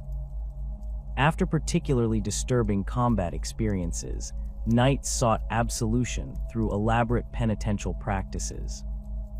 The Chronicle of Ambrose describes how following the execution of Muslim prisoners at Acre in 1191, many knights spent full nights prostrate before altars, some wearing hair shirts beneath their gambesons, others fasting until weakness overcame them, behaviors suggesting acute awareness of having violated moral norms despite operating within a sanctified military framework. The confessional literature reveals that many crusaders experienced what modern clinicians would identify as survivor guilt. A knight's letter to his Cistercian brother in France, dated 1184, expresses this common psychological burden. "I live while better men lie in Syrian soil. Each morning I question why God preserves a sinner such as myself while taking the worthy to his bosom." This perception of surviving undeservedly appears consistently across personal accounts, suggesting that medieval warriors experienced the same patterns of post-traumatic response documented in modern combat veterans. Prolonged exposure to danger created hypervigilance that persisted even in relatively secure environments. The Hospitaller medical text notes that knights who had experienced ambushes start at small sounds and reach for weapons during meals or prayers, their bodies responding to threats only they perceive. This description precisely matches modern diagnostic criteria for post-traumatic stress. More troubling for medieval observers was the difficulty veterans experienced reintegrating into peaceful settings. The Bishop of Acre complained in correspondence that knights returning from campaigns cannot sit through Mass without scanning for enemies and speak to gentle questions with harsh words as if still among Saracens. The psychological impact of crusading varied significantly based on a knight's preparation for what he would encounter. Veterans of European conflicts who joined the later Crusades demonstrated greater psychological resilience than inexperienced fighters. The Chronicle of the Third Crusade notes that men who had fought in France or England maintained steadier spirits than those seeing death for the first time. This observation aligns with modern understanding that prior exposure to combat can provide some psychological protection through realistic expectation setting, though cumulative trauma eventually overwhelms even the most experienced warriors. Cultural differences between European and Middle Eastern warfare created additional psychological stressors. European knights trained in a tradition where capturing noble opponents for ransom was standard practice encountered Muslim forces who rarely took prisoners and employed tactics unfamiliar to Western fighters. The sudden ambushes, feigned retreats, and archery from horseback used by Turkish and Arab forces created a constant sense of vulnerability that eroded psychological stability. Odo of Jewel noted during the Second Crusade that men accustomed to meeting enemies face to face became like frightened children when arrows struck from invisible sources, looking wildly about for foes they could not confront directly. The experience of being wounded created particular psychological challenges in an era before effective pain management or rehabilitation. Knights who survived serious injuries often faced permanent disability, disfigurement, and chronic pain without modern palliative care. The Hospitaller archives contain accounts of knights who begged for death rather than continue living with their wounds, and others who became dependent on opium preparations to such degree that their minds wandered from reality. The psychological dimension of physical injury received some recognition in medieval medical texts, with the Salernitan treatise on surgery noting that wounds of the body create wounds of the spirit requiring separate treatment. The return home after crusading often revealed the full extent of psychological transformation. Knights who had functioned effectively in combat environments frequently struggled to reintegrate into peaceful society. The Chronic in Anglicanum describes returning crusaders as changed men, quick to anger, unable to find joy in pastimes that once pleased them, seeing the world through different eyes. Family members reported that veterans seemed present in body but absent in spirit, or startled by normal household sounds as if they were trumpet calls to battle. These observations, recorded without modern psychological terminology, nonetheless document the classic presentation of post-traumatic stress. For knights who remained in the Holy Land, the psychological burden sometimes eased through adaptation and community formation. The permanent military orders created structured environments where traumatic experiences could be normalized and processed among men with shared understanding. A Templar letter from approximately 1180 expresses how brothers who have seen the same horrors need no explanations when nightmares disturb sleep. They simply sit together in silence that contains more understanding than all the words in Christendom. This peer support function, though not formally recognized, represents one of the most effective psychological interventions available in the medieval context. The cognitive dissonance between crusading ideals and battlefield realities created particular distress for the most devout participants. Knights had been promised spiritual rewards for liberating holy places and defending Christians, but the actual experience often involved attacking people who had shown no aggression toward them personally, including civilians. A knight's confession from 1192 reveals this psychological conflict. "I left home believing God guided my sword, but have killed men who begged for mercy while calling on the same God. How can such actions lead to salvation rather than damnation?" This moral injury, the violation of deeply held beliefs about right and wrong, often proved more psychologically damaging than fear of physical harm. For crusaders who survived the perils of journey, disease, malnutrition, primitive medical care, and the psychological trauma of combat, capture by enemy forces presented a new dimension of suffering. Muslim victory on the battlefield rarely meant quick death for defeated Christian warriors. Instead, capture initiated a complex ordeal of imprisonment, enslavement, or ransom negotiations that could stretch for years, leaving families bankrupted and captives permanently scarred by their experiences. The fate of defeated crusaders varied dramatically based on rank, wealth, and the political circumstances of their capture, creating a stratified experience of suffering that reflected medieval social hierarchies. The capture of high-ranking nobles created immediate political and economic opportunities for Muslim leaders. When Baldwin II of Jerusalem fell into Seljuk Turkish hands near Edessa in 1123, his captors recognized the enormous potential value of their prisoner. Rather than executing or enslaving the king, they imprisoned him in comfortable but secure conditions while initiating complex ransom negotiations. Contemporary accounts indicate that Baldwin's captors demanded 80,000 gold dinars for his release, a sum that would require taxing the entire kingdom of Jerusalem at unprecedented rates. The mechanics of these high-level ransoms reveal the sophisticated financial operations underlying Crusader captivity. Unable to raise the full amount immediately, the Kingdom of Jerusalem's council offered Baldwin's captors 20,000 dinars as initial payment, with Baldwin's young daughter Iovta as hostage to guarantee the remainder. Records from the royal treasury of Jerusalem show that special taxes on markets, shipping, and pilgrim donations were instituted specifically to fund the king's ransom. The financial strain nearly bankrupted the fragile Crusader state, forcing the pawning of sacred relics from the Church of the Holy Sepulchre to Venetian moneylenders. For captives of royal or high noble status, physical conditions during imprisonment typically remained tolerable. Baldwin II was held in the fortress of Harran in an apartment with servants and allowed to maintain correspondence with Jerusalem. The Muslim chronicler Ibn al-Qalanisi noted that the king received food appropriate to his station and clean garments, though guards never left his presence. This relative comfort reflected pragmatic considerations. A mistreated high-value captive might die before ransom could be collected, or tales of abuse might trigger reprisals against Muslim prisoners in Christian hands. The experience of Louis IX of France after his capture during the Seventh Crusade in 1250 demonstrates how even royal captives faced significant hardship. After the disastrous Battle of Farisker, Louis surrendered to Mamluk forces and endured 6 weeks of imprisonment in Mansura. His personal confessor, Jean de Joinville, recorded that the king suffered from dysentery so severe that his clothing had to be cut away from his body several times daily.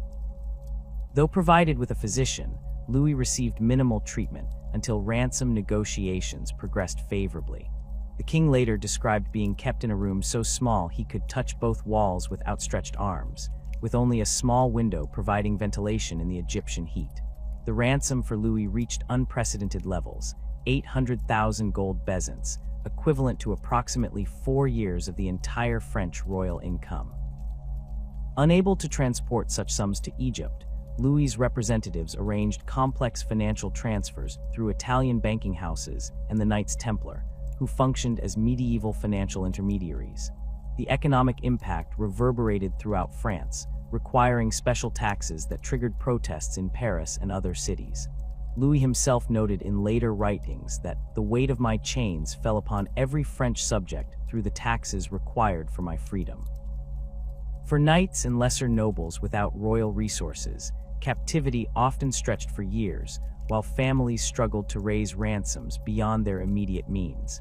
The archives of the Hospitallers contain numerous appeals from European families seeking loans to redeem relatives captured in the Holy Land.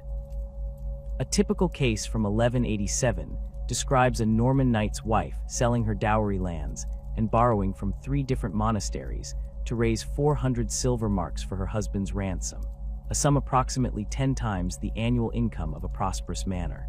Many families faced permanent economic downward mobility as ancestral lands were sold or mortgaged to free captive relatives. The church developed specific institutional responses to the ransom crisis. Pope Innocent III authorized the formation of the Order of the Most Holy Trinity in 1198 specifically to redeem captives. Operating through a network of houses across Europe and the Mediterranean, the Trinitarians collected donations and negotiated with Muslim authorities for prisoner exchanges or cash ransoms. Their records indicate that between 1198 and 1289, they facilitated the release of approximately 2,700 captives, with an average ransom of 5,100 gold dinars for ordinary knights, still a crushing sum for most medieval families. While high-born captives awaited ransom in relatively humane conditions, common soldiers faced immediate enslavement following capture. After the Battle of Hattin in 1187, Saladin's forces took approximately 20,000 infantry prisoners, most of whom were immediately marched to Damascus and other Muslim cities for sale in slave markets. The Arab chronicler Imad ad-Din described how captured Franks were bound with ropes in groups of 50 or 100, driven like sheep through the desert without adequate water, those who collapsed from exhaustion beheaded where they fell to encourage the others to continue walking. Slave markets throughout the Muslim world absorbed thousands of European captives after major crusader defeats. The geographer Ibn Jubir, visiting Damascus in 1184, described seeing fair-skinned Frankish slaves in great numbers, the men assigned to heavy labor in quarries and construction, the younger and more attractive women placed in harems. Price records from markets in Cairo show that European male slaves typically sold for 25-40 dinars, significantly less than skilled Muslim slaves, but more than African slaves, reflecting their value for heavy labor despite cultural and religious differences. The fate of enslaved crusaders varied dramatically depending on who purchased them. Those bought by urban merchants often worked as domestic servants or laborers in workshops. Agricultural slaves faced harsher conditions, working on sugar plantations in the Jordan Valley or cotton farms in Egypt under brutal overseers. The most fortunate might be purchased by Christian merchants from Byzantine territories or Italian trading communities, who sometimes bought and freed co-religionists as acts of charity. The Hospitaller archives contain accounts of knights who pooled resources to purchase and free captured sergeants or infantry from their own units when they encountered them in Muslim markets. Physical labor represented only one aspect of the enslaved crusaders' experience. Systematic attempts at religious conversion formed a consistent feature of captivity across the Muslim world. The 13th century Manual of Islamic Law Reliance of the Traveler explicitly encouraged slave owners to convert their Christian captives, noting that regular instruction in the superiority of Islam, combined with kind treatment when showing interest in the true faith, brings many to the light of truth. For enslaved crusaders, conversion offered tangible benefits, better treatment, possibility of manumission, and escape from the additional taxes imposed on non-Muslims. Many captives converted under these pressures. Ibn al-Athir recorded that after Hattin, thousands of Frankish captives embraced Islam, some from genuine conviction after hearing the Quran explained, others seeking better conditions. These conversions created complex problems for the Church, which struggled to determine how to treat former crusaders who returned to Christian territories after converting to Islam during captivity. Pope Gregory IX issued a specific dispensation in 1231, allowing bishops to readmit converted captives to communion after appropriate penance, acknowledging that their conversions occurred under duress. Not all conversions were insincere. The remarkable account of a German crusader named Heinrich, preserved in both Christian and Muslim sources, describes his capture at Acre in 1191, enslavement in Damascus, conversion to Islam after 3 years of captivity, and eventual rise to become a trusted advisor to the governor of Aleppo. Heinrich, who adopted the name Ahmad, wrote to relatives in Cologne explaining that he had found genuine faith in Islam and had no desire to be ransomed. His case was unusual but not unique. The cultural and religious boundaries between Christianity and Islam proved more permeable in practice than crusading rhetoric suggested. For those who resisted conversion, Muslim captivity created profound psychological disorientation. European captives found themselves immersed in unfamiliar languages, customs, and religious practices with no preparation for cross-cultural navigation. A Templar knight ransomed in 1204 after 6 years of captivity described in his debriefing how the constant sound of Arabic, the call to prayer 5 times daily, and food I could not recognize gradually made me question whether my previous life had been a dream. This cultural disorientation, combined with isolation from co-religionists, created conditions where identity itself became fragile. Women captured during crusader defeats faced particularly vulnerable circumstances.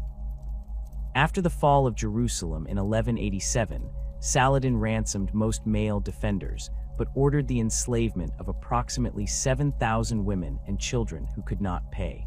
Female captives typically sold for higher prices than males in slave markets, with younger women commanding premium prices for harems.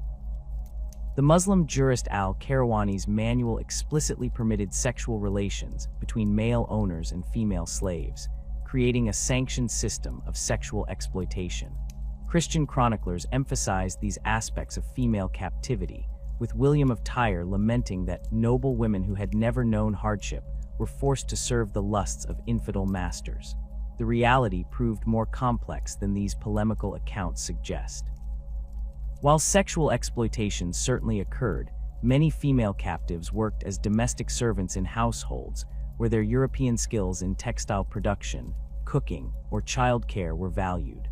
Archaeological evidence from Mamluk period households in Cairo includes distinctive European-style spindle whorls and sewing implements in servants' quarters, suggesting that female captives continued practicing familiar crafts in captivity. Some eventually integrated into Muslim households through marriage to freedmen or even their former owners after conversion and manumission, outcomes that Christian sources preferred not to acknowledge. For those fortunate enough to be ransomed or exchanged after extended captivity, reintegration into European society presented significant challenges. Physical debilitation from poor treatment, psychological trauma, and suspicion regarding possible religious contamination created barriers to resuming former lives. The Hospitaller Medical Facility in Acre maintained a specialized ward for ransomed captives, providing both physical rehabilitation and spiritual counseling before they returned to regular society. Medical records describe treating former captives for conditions including chronic malnutrition, poorly healed injuries, and melancholia so profound they cannot speak of their experiences without falling into uncontrollable weeping. The psychological impact of captivity appears repeatedly in accounts from ransomed crusaders. Jean de Joinville recorded that knights released alongside Louis IX displayed behaviors, including persistent fear, inability to sleep except in total darkness, hoarding of food, and startling at sudden movements, symptoms consistent with what modern clinicians would identify as post-traumatic stress. A knight's confession preserved in the archives of the Bishop of Acre describes how, 3 years after my ransom, I still wake believing myself in chains, the sound of my captor's voice clearer in my ears than the words of men standing before me. The financial aftermath of ransom created another dimension of suffering for returned captives and their families. Many knights returned to find ancestral lands sold or mortgaged beyond recovery, creating permanent downward social mobility. Legal records from 13th century France and England contain numerous disputes between ransomed crusaders and relatives who had assumed control of family properties during their absence and resisted returning them. The psychological burden of having caused family financial ruin through capture added to the trauma of captivity itself. A Norman knight's letter from 1192 laments that, "I returned to find my children living as peasants on land my family had held for 6 generations, the price of my life being the destruction of their future." The journey home for surviving crusaders often proved as harrowing as the expedition itself.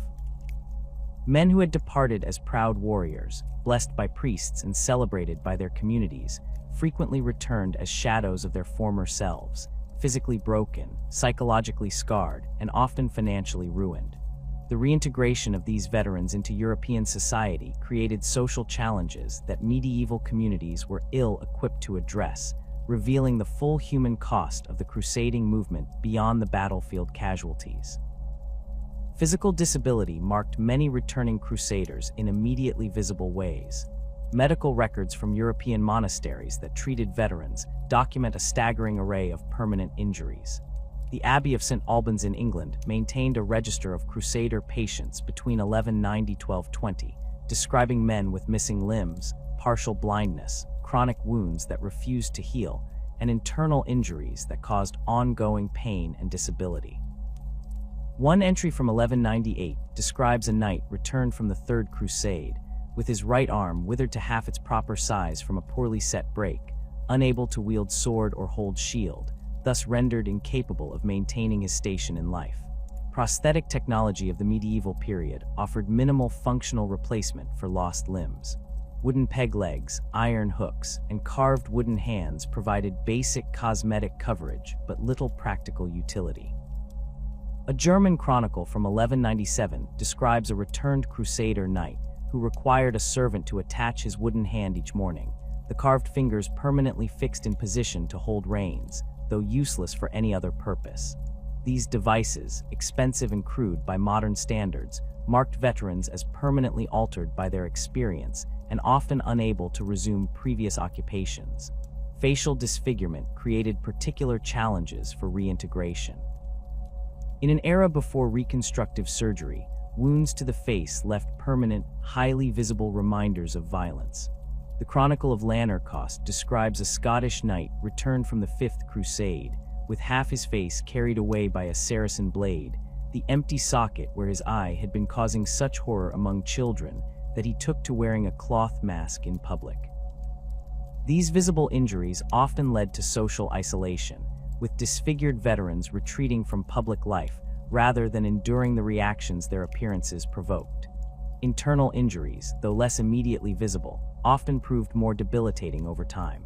Crusaders who had suffered penetrating wounds to the abdomen or chest frequently developed chronic infections, internal adhesions, or fistulas that caused persistent pain and progressive debilitation.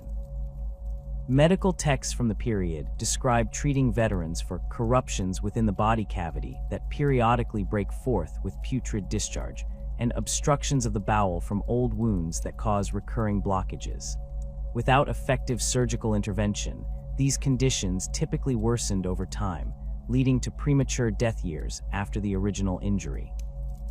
The psychological injuries carried home by Crusaders often proved more difficult for medieval society to comprehend than physical wounds. Veterans exhibiting symptoms of what modern clinicians would recognize as post-traumatic stress found little understanding in communities that lacked concepts of psychological injury.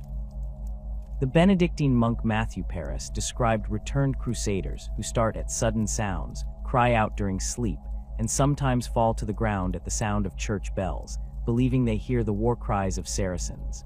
These behaviors, incomprehensible to medieval observers, were typically attributed to spiritual affliction rather than psychological trauma.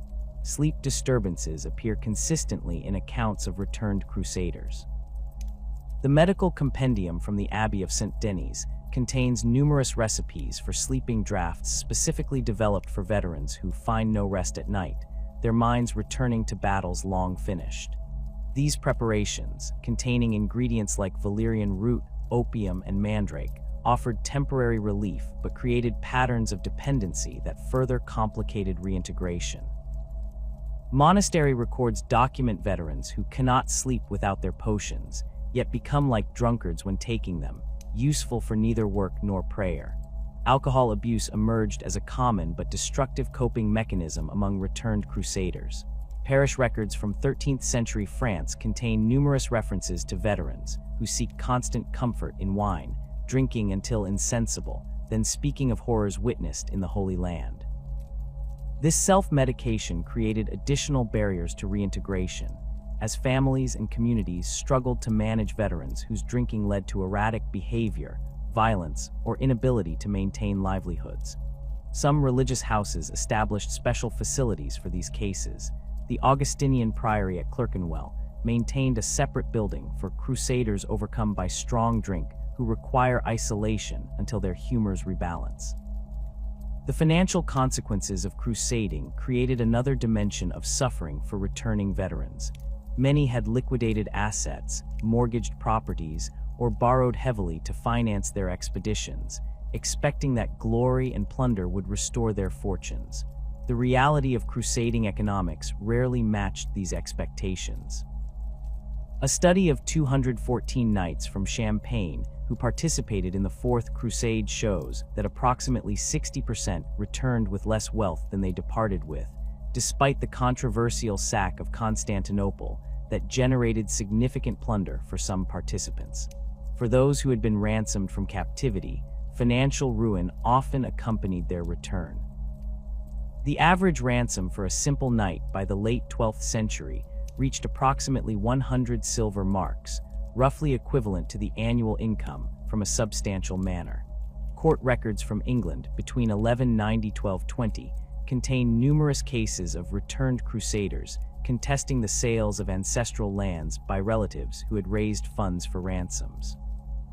These disputes frequently tore families apart, with one Lincolnshire case describing brother taking up sword against brother over lands sold to free him from Turkish chains, the rescued man claiming the price too dear for his life. The economic vulnerability of disabled veterans created a social crisis that medieval institutions struggled to address. Feudal obligations based on military service became impossible for knights who could no longer bear arms due to injury. While some lords made accommodations for crusade veterans, allowing them to provide substitute knights or commute service to monetary payments, others showed less flexibility. The cartulary of the Bishop of Winchester records a case from 1201 where a one-armed crusader was ejected from his manor for failure to fulfill the military obligations by which he held his land, despite his injury occurring during the Third Crusade. Religious institutions developed some of the earliest systematic responses to the needs of disabled crusaders. The Hospital of St. Thomas of Acre, founded after the Third Crusade, specifically provided for knights and men at arms injured in service to the Holy Land. Similar foundations appeared across Europe, offering basic medical care, food, and lodging for veterans unable to support themselves. These institutions, while providing essential safety nets, typically required residents to live under quasi-monastic rules, effectively removing veterans from mainstream society rather than facilitating reintegration. Family dynamics often suffered irreparable damage during the prolonged absences crusading entailed. Men who had departed for campaigns expected to last months frequently returned after years away to find households reorganized in their absence. A French noblewoman's letter from 1195 describes the return of her husband after 6 years on crusade. He expects to command as though he never left, yet knows nothing of how the estate has operated these many seasons. His children scarcely recognize him, and I have grown accustomed to making decisions without consulting his wishes. These disruptions to established family roles created tensions that medieval society provided few mechanisms to resolve. The children of crusaders faced particular challenges when fathers returned as changed men. A remarkable account from the monastery of Mont Saint-Michel describes a knight's son who knew his father only as a gentle man who told him stories at bedtime, but after return from Outremer, became subject to rages so violent the child would hide in the stable when he heard his father's voice. The psychological impact of these transformed relationships rippled through generations, creating patterns of family dysfunction documented in court records and ecclesiastical complaints throughout the 13th century. Women who had managed households and estates during their husbands' absences often found themselves abruptly displaced from positions of authority when crusaders returned. While some men recognized and valued the competence their wives had developed, others reasserted traditional authority in ways that created significant conflict. Legal records from 13th century France contain numerous cases where returning crusaders contested decisions made by their wives during their absence, particularly regarding property transactions or marriage arrangements for children. These disputes reveal the social strain created when women's expanded capabilities during crusader absences collided with traditional gender expectations upon the men's return. For crusaders who had experienced captivity, reintegration presented unique challenges beyond physical and financial recovery. Suspicion regarding potential religious contamination followed many former captives, particularly those who had spent years in Muslim households. Church authorities sometimes required formal ceremonies of reconciliation for returned captives, implicitly questioning their continued spiritual purity. A manual for confessors from the Diocese of Reims specifically instructs priests to question former captives about whether they had outwardly participated in infidel rituals, eaten forbidden foods, or learned to speak the language of the Saracens too perfectly, suggesting that even linguistic adaptation raised concerns about religious identity. The cultural adjustments required of long-term captives could prove as challenging as physical recovery. Men who had spent years adapting to different customs, food, language, and daily rhythms struggled to reacclimatize to European patterns they had once taken for granted. A remarkable account from the Cistercian Abbey at Fountains describes a Yorkshire knight ransomed after 7 years who found the monastery bells painfully loud after years of hearing only the muezzin's call, could not stomach the heavy foods of his homeland, and would unconsciously use Arabic expressions when startled or angry. These cultural dislocations created a sense of permanent displacement, no longer fully belonging in either world. The most successful reintegration often occurred when veterans found communities of fellow crusaders who shared their experiences. Urban centers with significant populations of returned crusaders developed informal networks of support where men could speak of their experiences without judgment or incomprehension. The chronicler Gerald of Wales described taverns in London where men who had seen Jerusalem gathered nightly, speaking of matters that those who remained home could never understand, finding comfort in the presence of others who had witnessed the same terrible wonders. These communities provided psychological support that formal institutions could not, creating spaces where traumatic experiences could be processed collectively. Religious disillusionment marked many veterans' spiritual lives after return. Men who had departed with absolute faith in divine favor for their mission often returned questioning fundamental aspects of their religious understanding. A monk at St. Albans recorded conversations with a returned knight who asked how God could favor the infidel with victory if our cause was truly just, and why prayers that had sustained him through the journey proved empty when battle was joined. This questioning rarely led to outright rejection of Christianity, but often produced a more complex and ambivalent faith than the certainty that had motivated initial participation in the Crusades. The most profound theological questions emerged from veterans who had witnessed or participated in atrocities that seemed irreconcilable with Christian teachings. A remarkable confession preserved in the archives of the Archbishop of Canterbury describes a knight tormented by his actions during the sack of Jerusalem. "I killed men who begged for mercy in the name of a God I claimed to serve. Each night their faces come to me, and no priest's absolution can convince my soul that such acts could please Christ." This moral injury, the damage to one's sense of right and wrong, often proved more resistant to healing than physical wounds, creating a spiritual crisis that traditional penitential practices failed to resolve. Some veterans channeled their disillusionment into criticism of continued crusading efforts. By the late 13th century, treatises questioning the wisdom and morality of crusading began appearing, many written by veterans of failed expeditions. The most famous, De Recuperatio Sancti, by Pierre Dubois, drew on the author's experiences to argue for fundamental reforms in crusading approaches. Other veterans provided testimony to ecclesiastical authorities about conditions in the Holy Land that contradicted official narratives, creating tension between first-hand experience and institutional messaging about crusading. The cultural impact of returned crusaders extended beyond their personal struggles, as they brought new knowledge, technologies, and perspectives into European society.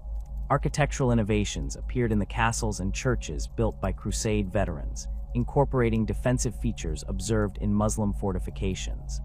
Medical practices improved as European physicians encountered more sophisticated Byzantine and Islamic approaches to wound treatment and disease management.